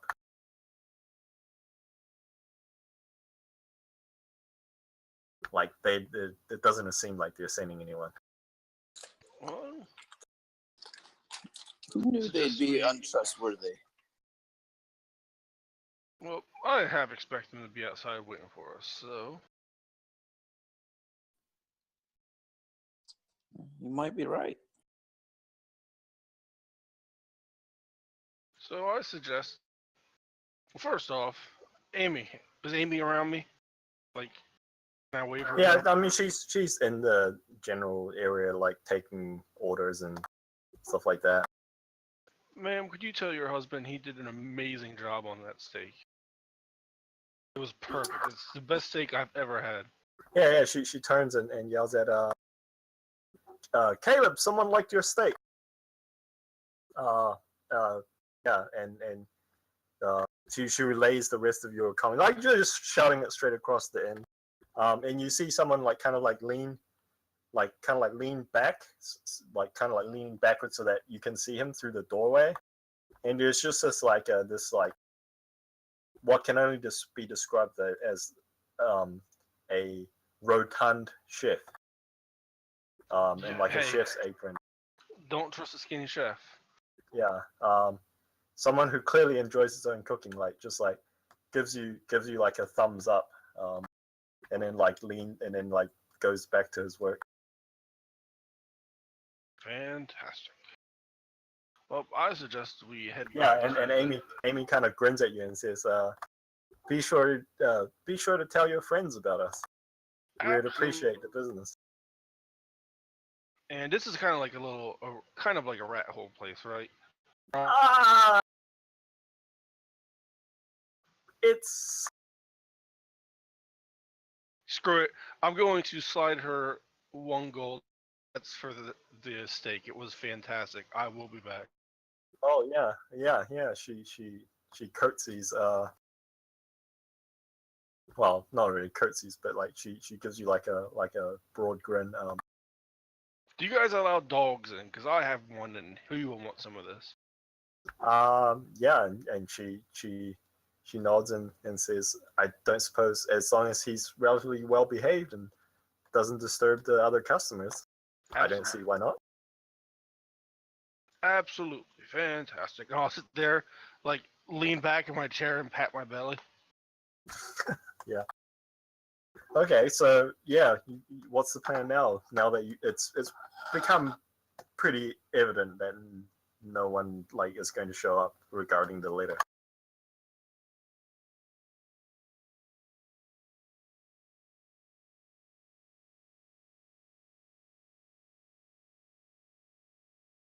It's their Well, choice, and we just had a nice dinner and some pleasant music. Perhaps we'll have to go back and talk to them directly. Some No, point in the at this future. point, it was just exchange information about the Brimstone murder, and since we already have that pretty much solved, we just gotta find the alchemic lab. Then I think we're okay. I'm assuming that you're going to stay here to talk to your young dragon friend. Of course. Well, I'm going to go do a sweep of the area, make sure they're not waiting for us outside. Then we'll come back in and let you know if it's good or if I need help. And then I'm going to Beacon Hill because that steak's kicking in and I need to go to bed. And Milo would, do, like I said, be flying the Raven around, looking for people that are just looking, they're loitering, hanging out instead of moving around or just look out of place.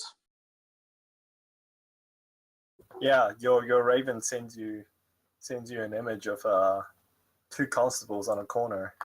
One is smoking a pipe, and the other one is like what appears to be reading some sort of like actually no, he's reading a book that you recognize. It's one of those smut books.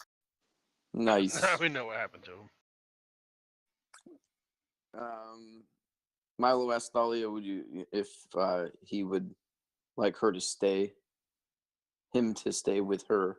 Oh, you're if you want to stay, you can. It's just good music, good friend. If don't matter either way. And before Obi would leave, and Obi has the, is it Obi or Arthur that? Arthur has it. Okay, so, yeah, he's gonna stay with Thalia, and he's gonna light up. He pulls out the black pipe and starts smoking and creating weird shapes with the smoke. All right, so Obi, you're going to investigate to see if you can spot any signs of like gangs hanging around the local area around the inn, right? Just So roll me an investigation.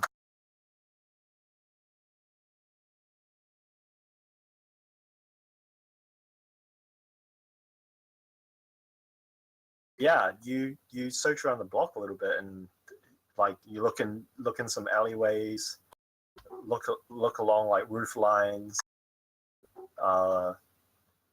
There doesn't appear to be anyone waiting in ambush.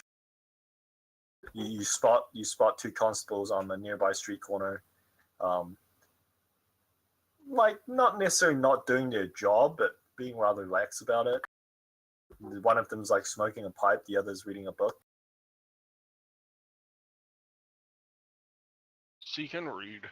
Then I'll go back in and say the coast looks clear. I'll see you guys back at Beacon Hill. Arthur will go with him.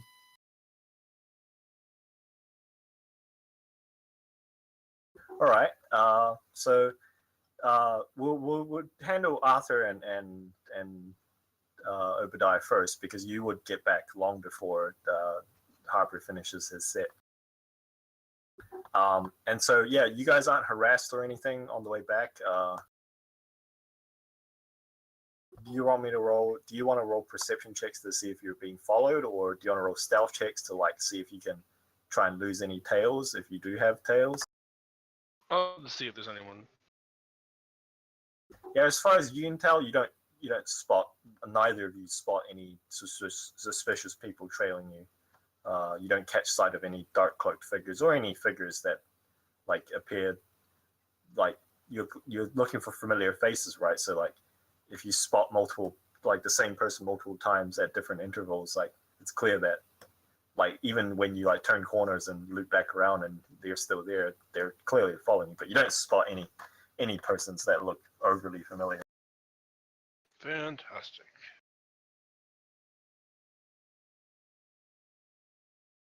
And I guess just head back to Beacon Hill. When we get there, I'll ask for my share of the spoils, give Marmaduke and prompt. Yeah, no. Marmaduke is on you, like before you even partially get into the like the common area of your team, like, and like he's kind of like just like pawing you and like sniffing you, like Get almost off like me, you confounded mongrel! I've got you something. Get down, get down. And because he can smell the steak. Oh, yeah. I'll take his bone out and unwrap it and hand it to him. Yeah, he woofs deeply and happily and proceeds to annihilate the bone with gusto. Very much. Yeah. You do notice that the common room across the way is seemingly, so that the team cook is seemingly occupied. So Frosty apparently is back from, and her team is apparently back from looking at the alchemists' shops on Market Street. And I'd look over at Arthur and say, well, you want to see what they found? Of course. And we'll go over there and see who's up. Yeah, so the only person who is in the common room at the moment is the Halfling 3. And she's currently like tinkering with some sort of weird contraption that she's got strapped to her arm. It looks to be like a bracer, but there's weird cords that run along each side of that end in like a loop. It almost looks like a slingshot. And she's like tightening one of the bolts or something. And she glances up and sees you guys and says, "Ah, Obi, Arthur, something I can do for you?" Oh, we're just seeing how the alchemy went. She kind of like sighs, not really upset or annoyed, but just like tiredly, and she like puts up her feet, who are like it's booted feet, right? This isn't like token halflings where like halflings don't wear footwear, but it's like it is in a sense like halflings have outsized feet for their small stature. They have like normal sized feet for their small stature.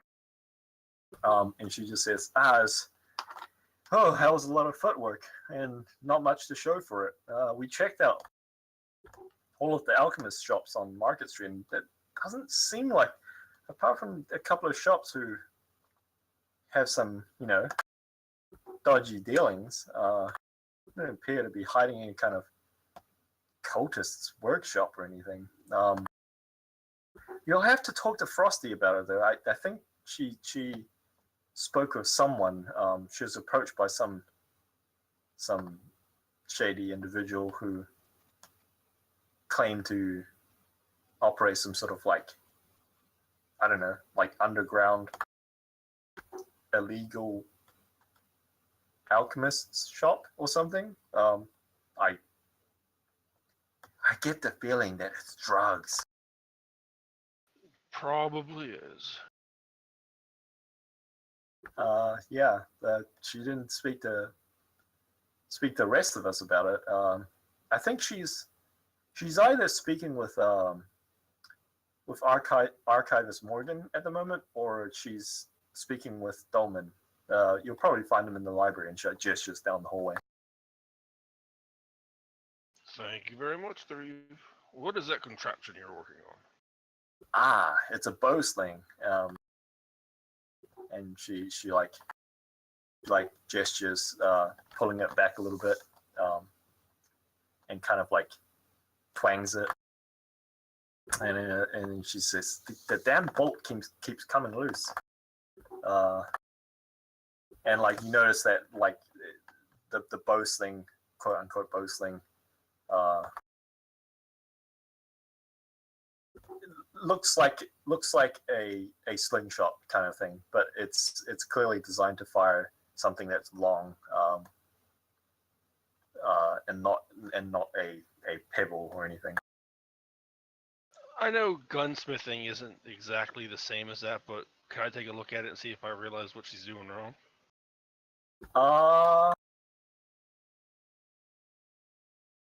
Yeah, sure. Roll me a check for your skill check. All right, no clue.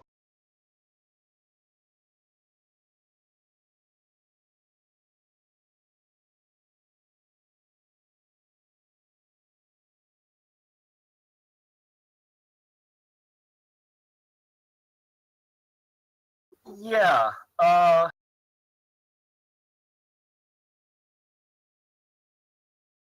Yeah, no, I think you offer to take a look at it, but apart from just it, obviously it's come loose and she's retightening it, there doesn't seem to be any mechanism or anything that would be causing it to be coming at fault. Well, when you're ready to move up to the big league and get yourself a gun, let me know. I can help you with that.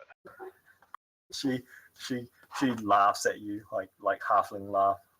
Not really a cackle, but just a child's laugh, basically. And then she just says, "Nah, those things are way too loud." Worth it. And I'll look at Arthur and say, to Dolman's? Sure, yes. And then we'll slowly trot over. You notice Three sniffing the air suspiciously. Wasn't me. And she hops up and she says, "I smell steak. Is the cook making steak?" And she rushes downstairs. Oh, she's gonna be so disappointed. You head to the library, I assume? Yeah. Yeah, and you see actually, you see a person who appears to be Frosty, except for the fact that her skin is completely blue. And I'm not talking about like cold blue. I'm talking about Avatar blue. My word! And I'll rub my eyes. Arthur typically acts as if nothing is wrong. Okay, cool. I'll rub my eyes and see once I've fixed them if she's gone back to her. No, she's still blue. Like almost purple blue. Out of character, she's a wild magic sorcerer, right? Correct. Yes. I'll speak up. Last time I don't believe you were blue. When did you become blue? And she looks irritated, and she says, I don't want to talk about it. I want to look and see if she has horns. Perhaps she's a tiefling and she does one of those things, hiding their skins. I don't understand tiefling. Yeah. Roll perception check.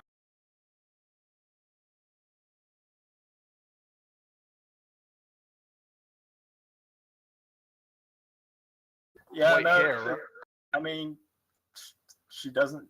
Apart from she's still Frosty. She's still like what appears to be a 13-year-old girl.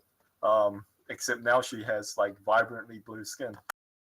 Oh, well, at least the purple hair doesn't look as obvious. Yeah, she mutters something, and she says, and at this moment, like you kind of hear Morgan kind of clear her throat, but it sounds suspiciously like the end of a chuckle. And she says, we were actually, it's good that you're here. We were actually just speaking about something you may be interested in. So none of the alchemist shops appear to pan out regarding this blood mage, this necromancer, whatever he is, whatever he's doing. However,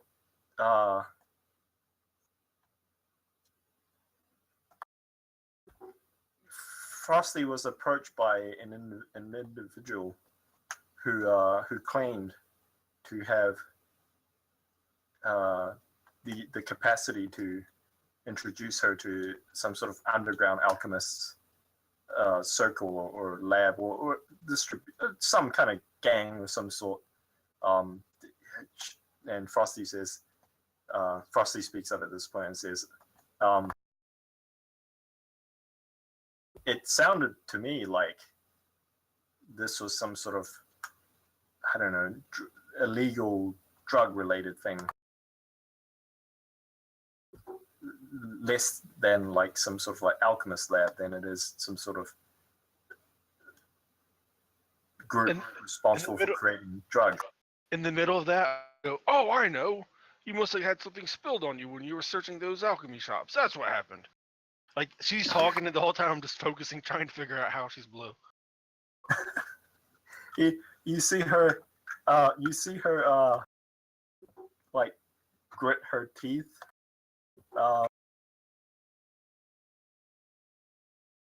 Yeah, you see her grit her teeth, and, like, you see one of her cute little, like, hands, like, turn into a fist.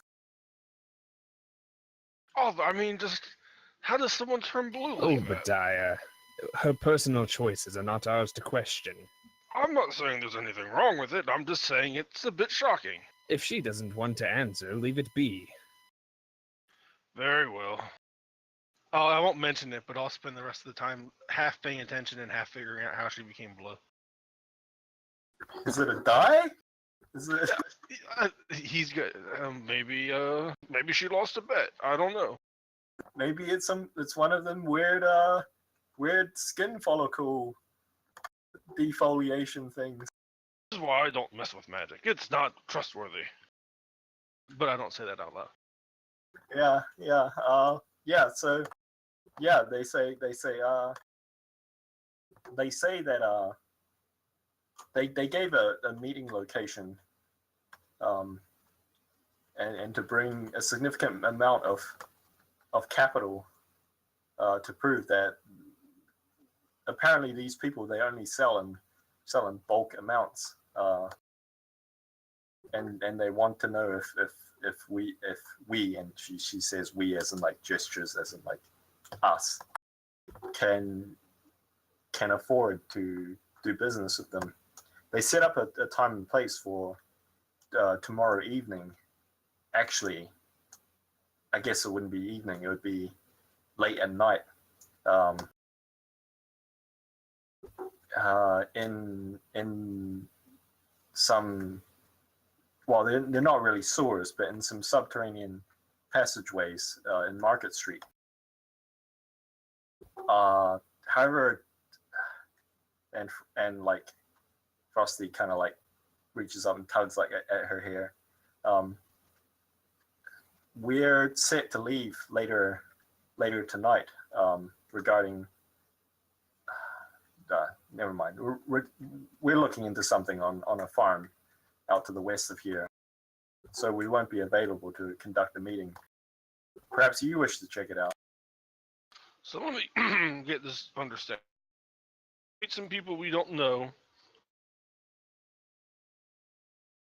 The sewers, and hopefully we don't get killed and robbed. Well, no, Morgan speaks up at this point and says, well, the thing is that the closest thing to an alchemist shop would be a similar facility. So the reason why alchemist shops are somewhat heavily regulated is because anyone with proficient alchemist knowledge could turn their knowledge into making all sorts of harmful addictive substances, you understand. If since none of the shops appear to house this butcher, the next best bet is to locate some, let's just call them off the books alchemist labs. And this seems to be the largest clue to, I guess what I'm saying is your task is to get in contact with these people and see if you can convince them to show you or give you a tour of the lab and see if you can see anything weird about it. Obviously, there'll be some element of deception on your part. You would need to act the part of prospective, and she searches for a word, prospective investors of such an enterprise. Well, I know I can't talk my way out of anything. That sounds like we might need to talk to Thalia. But she's not here at the moment. So, I mean, I can't agree that... I'm interested in going. What about you, Arthur? I suppose if it furthers the research into this and solves this issue, I would be willing to do it, even though it seems sort of like a dead end to me. Well, I mean, I'm down for anything, whatever. Because he would say that. But yeah, we just have to speak to the rest of our group when they return. Frosty, how long is your venture going to take that you are leaving for tonight?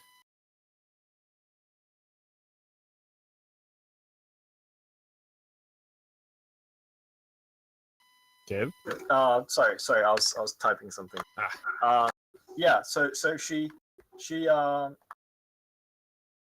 says, well, and she like glances over at Morgan, and she says, well, the train ride will take most of the morning. A couple of days, and she like glances at Morgan, and Morgan like nods as if like that sounds about right. Why is there an issue?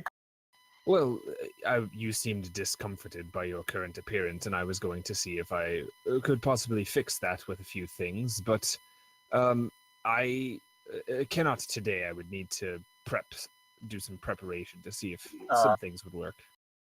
She smiles at you and says, no, thank you. And she like lifts aside her like belt pouch and withdraws like a small tub, like a small container of some sort of like that typically house some sort of like skin cream or something.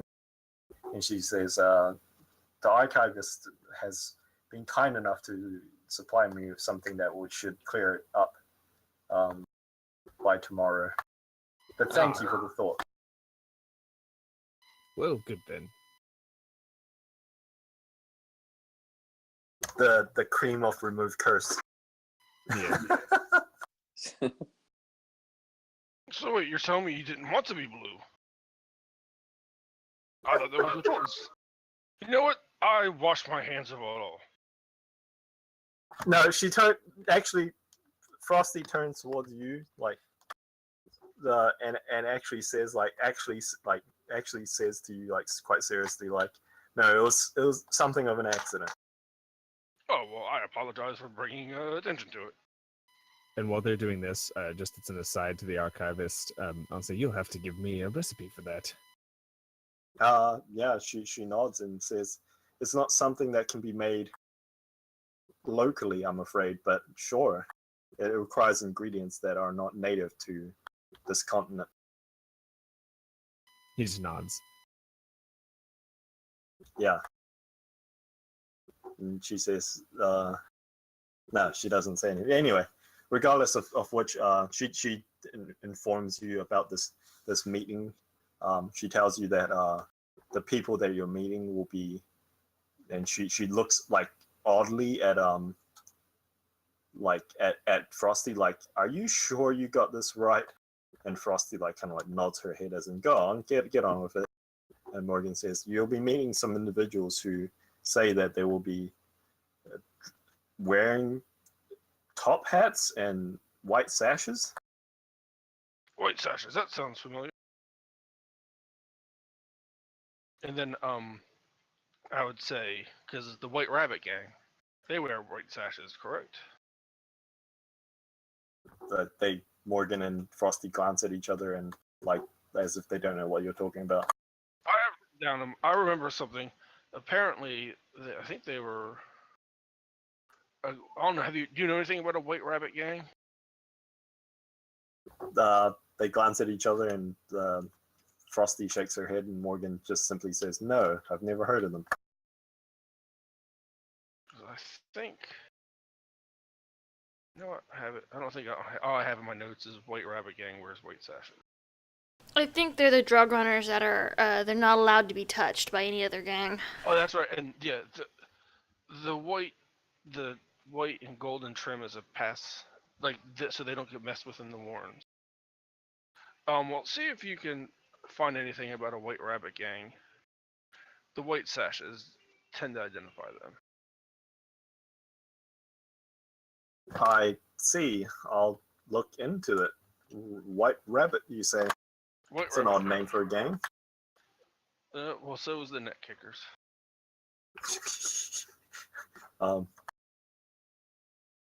Yeah, I think Frosty like hides her mouth behind like one arm sleeve as you hear her like giggle. And Morgan kind of nods her head as if to acknowledge your point, as if like, yes, gangs tend to have ridiculous names. So we kind of like skip back to Thalia. It's like an hour or so after Obadiah left. Harper looks to be finishing up his performance. The inn is about like 70% capacity. It's not like crowded. It's not full, but like it's definitely like bustling with activity.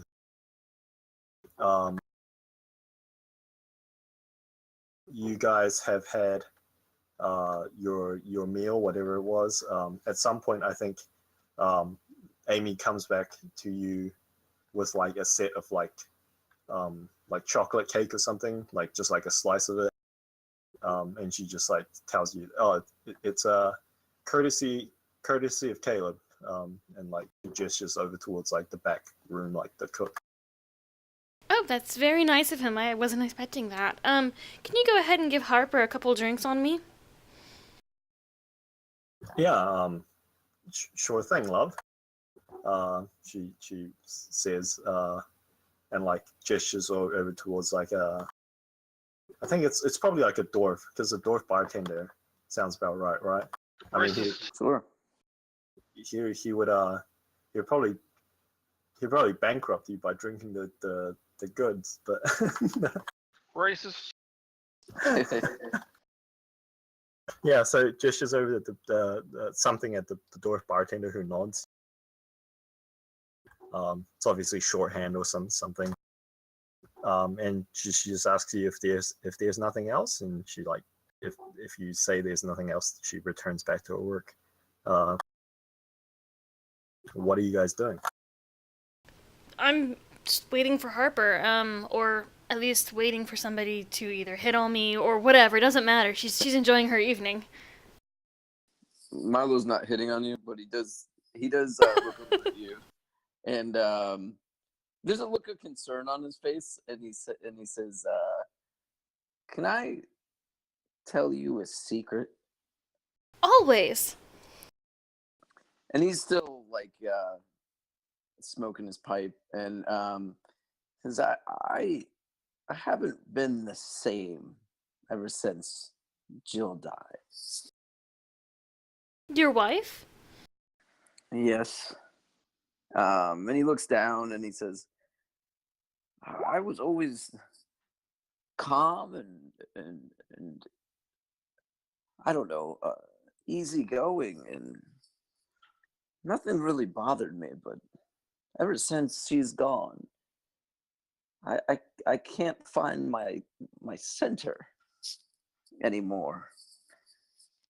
I came here hoping to find it, but I don't know if it looks like it on the outside, but on the inside sometimes when we get into these fights, and when we've sometimes we've captured people, I don't know, sometimes I don't feel like myself. I feel like hurting somebody." Oh, sweetheart. Matters of the heart are always hard on people. Especially, you were married for her for a long time, weren't you? That's right. Yeah, she was your center of the world. She was your everything. You're not going to be the same, of course not. I just sometimes there's times where I don't think there needs to be so much violence, but I want to. Of course, you're hurting. She left you. Whether or not it was on purpose or an accident, she left you behind and you want to go to her. So, I think by logic is the more violent you are, the quicker your end will come. Or at least a small part of you hopes that. Perhaps that's it.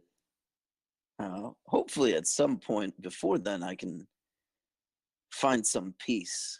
But sometimes I only find it when I'm in my studies or when I'm playing jokes on Obi. It is always fun to play jokes on Obi, especially when he gets in his moods. And he like kind of pats you on the shoulder and he says, "Thank you, dear." You should show me a picture of her more often. I'll see if I can't draw you two as a portrait. Yeah, he has a picture and he kind of shows it to you. I believe it. If I remember correctly, he had a locket and her pictures on the inside. Yeah, you showed it Yeah. to her before, or she's seen it before. Yeah, and with that, he keeps on. He goes back to smoking. He's enjoying I think it was cake that came, and he's listening to the music. So, how do you like Harper's music? I like it. We had someone in the Halfling village that played a lyre or a lyre, as some people say, and wasn't as good as Harper, but it was soothing. I like that. Yeah, Harper's music is actually from his homeland, so he's teaching me slowly as I'm teaching him the music of our homeland here. Wish I could play something. It's just not in my skill set. Maybe someday. You should create a little music. Well, you gave me that music box. You should create more of them with music like that. It's not a bad idea. The next thing I want to do is open my shop. I think we might have enough money. Well, yeah, all that platinum we just got, you could open up your own shop. I'm going to call it Milo's Mending Mobile.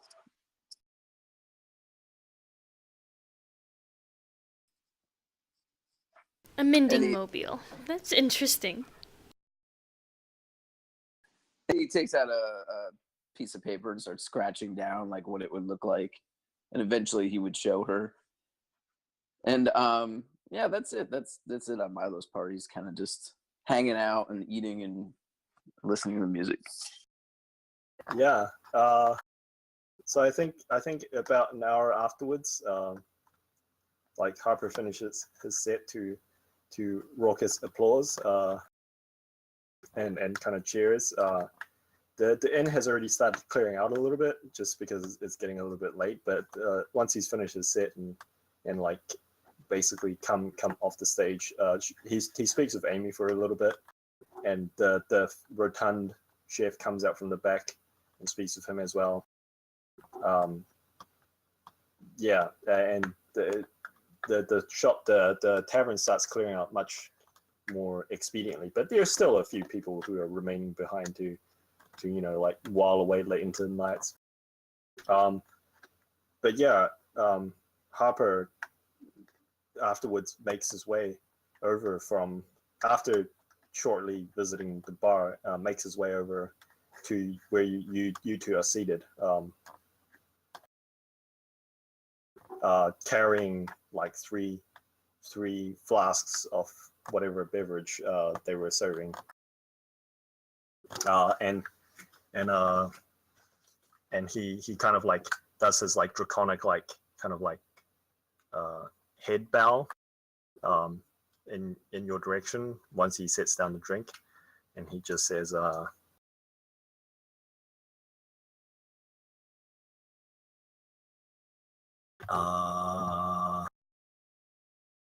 he says, "Greetings, Lady Skylark. Who is your friend, your companion?" This is Sir Milo. He's a good friend. He's been traveling with me for a little bit. "Pleased to meet you. Friend of Skylark's is a friend of mine. Or ours, rather," he says. Pleased to meet you. Wonderful music. "Ah, yes, it is instrument of our homeland." And he like gestures towards the it's still on stage. It's like an Eastern harp, so it's not like the I don't know what they call, like pan harps. What are they called? I think it's called a lap harp. Yeah, lap harp. Milo would do cantrip minor illusion to cause music notes to, instead of the other shapes, music notes to appear from his pipe as he's Yeah, the dragon, the dragonborn. So this is like he's like a I think we established he's like a blue like a bluish whitish dragonborn, dressed in like very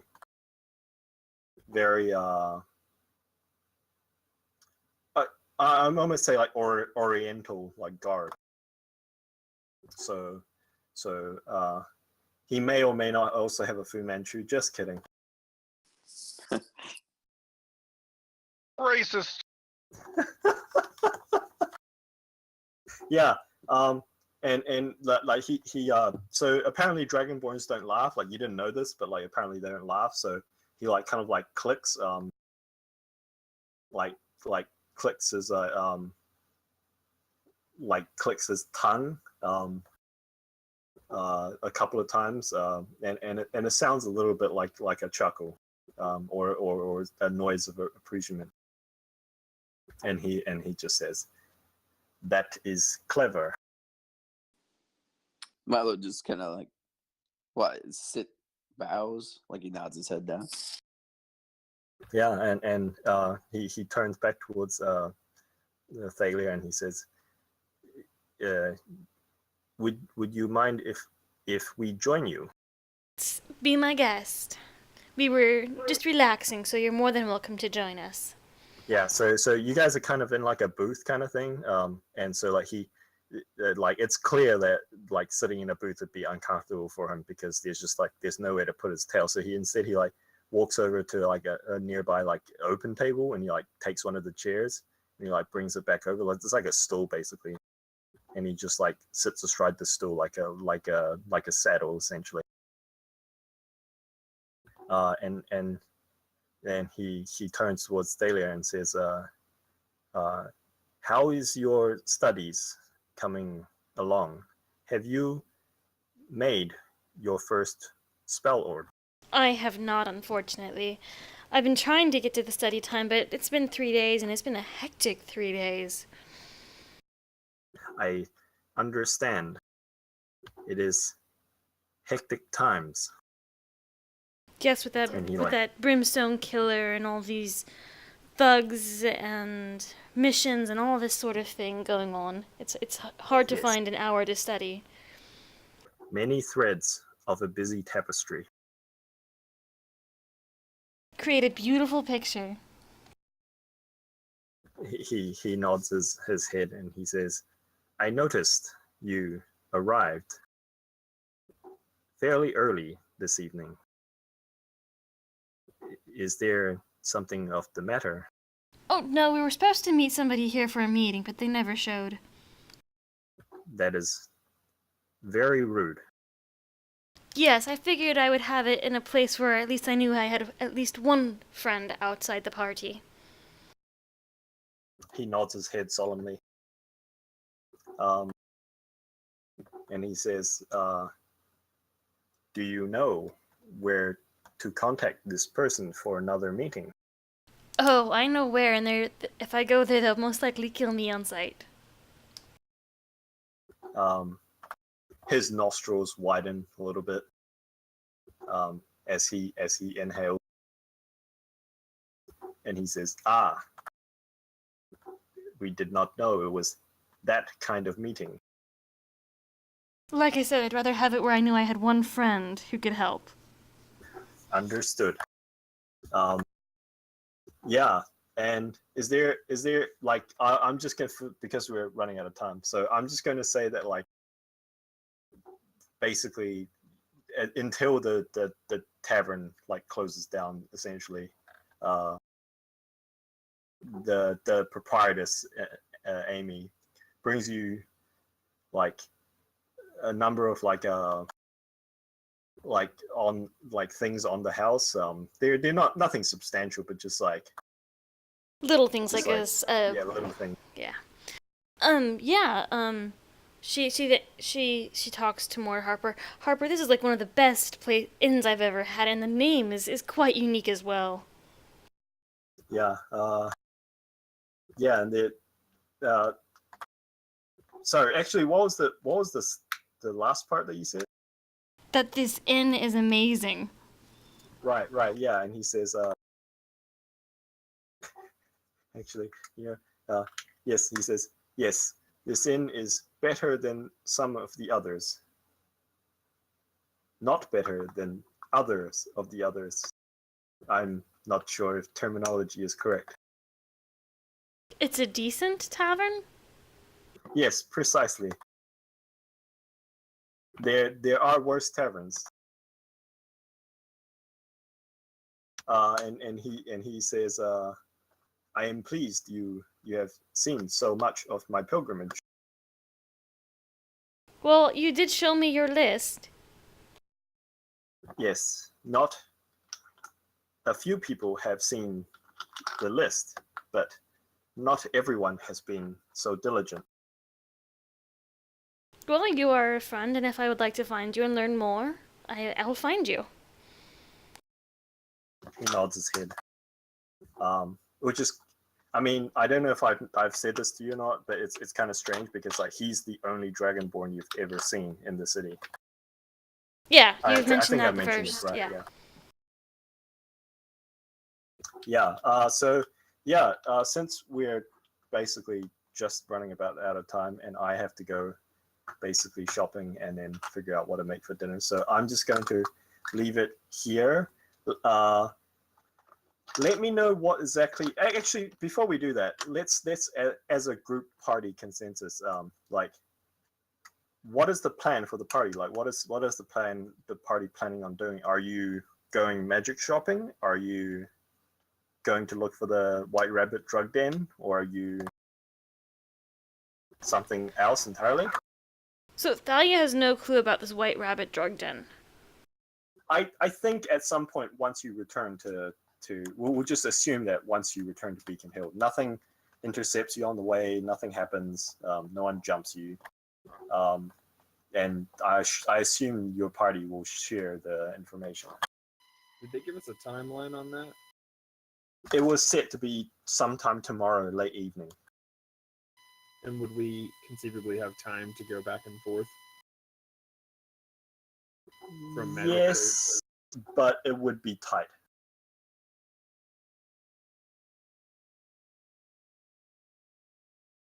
Like, there would be no room for error.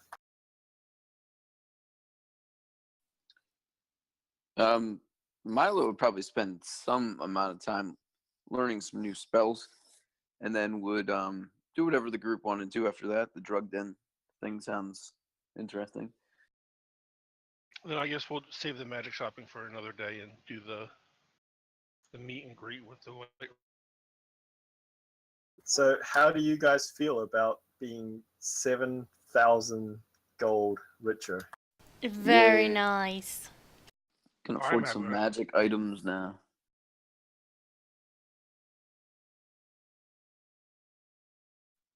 Is there like a I know we talked about it and you gave a couple items that were available in that shop, but like what kind of range of items typically would Yeah. be- Okay. You know what I'll do. So before next week, I'll compile like a list of the shop's index, like and prices. That's awesome. If you have the episode where you guys visited the item shop handy, I'd appreciate the link, because I want to review some of the stuff that I said. I don't want to be like,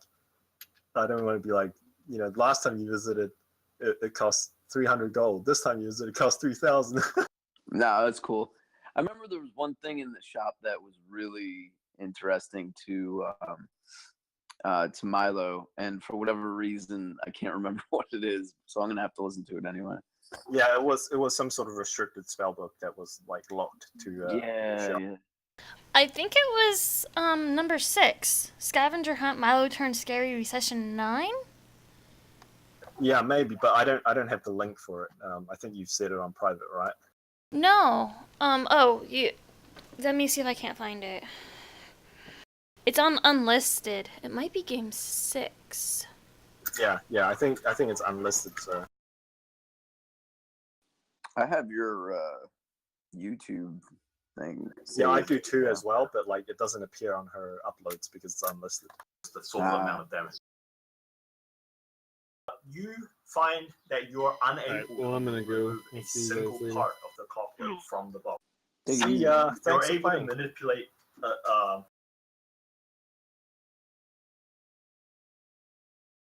Oh! I forgot to tell everyone. Everyone gets inspiration for this RP heavy session. Hi. The second one, because I did get that one already. Yeah. Well, I allow stacking of inspiration, right? But I think you've used your Well, inspiration used that I it. used.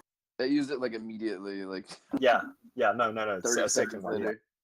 I love the full extent of like inter-party RP, especially between Thalia and Milo, Cool. but also between Arthur and Obadiah. That was Nope, pretty funny you're as well. just fine. Blue, I don't understand. Towards the west, contrary to the answering, he just points you towards like a little like office on the side of the pier. But All right, there's and no now one. I've got to run to the shops before they start A- closing. Oh, there's the a neighborhood bridge. cat outside. There's Yeah, that's a lot of fun, man. Thank you. Yep. I'll Yeah, see if I I don't know can't if you can find it tell. for you. My voice is cracking.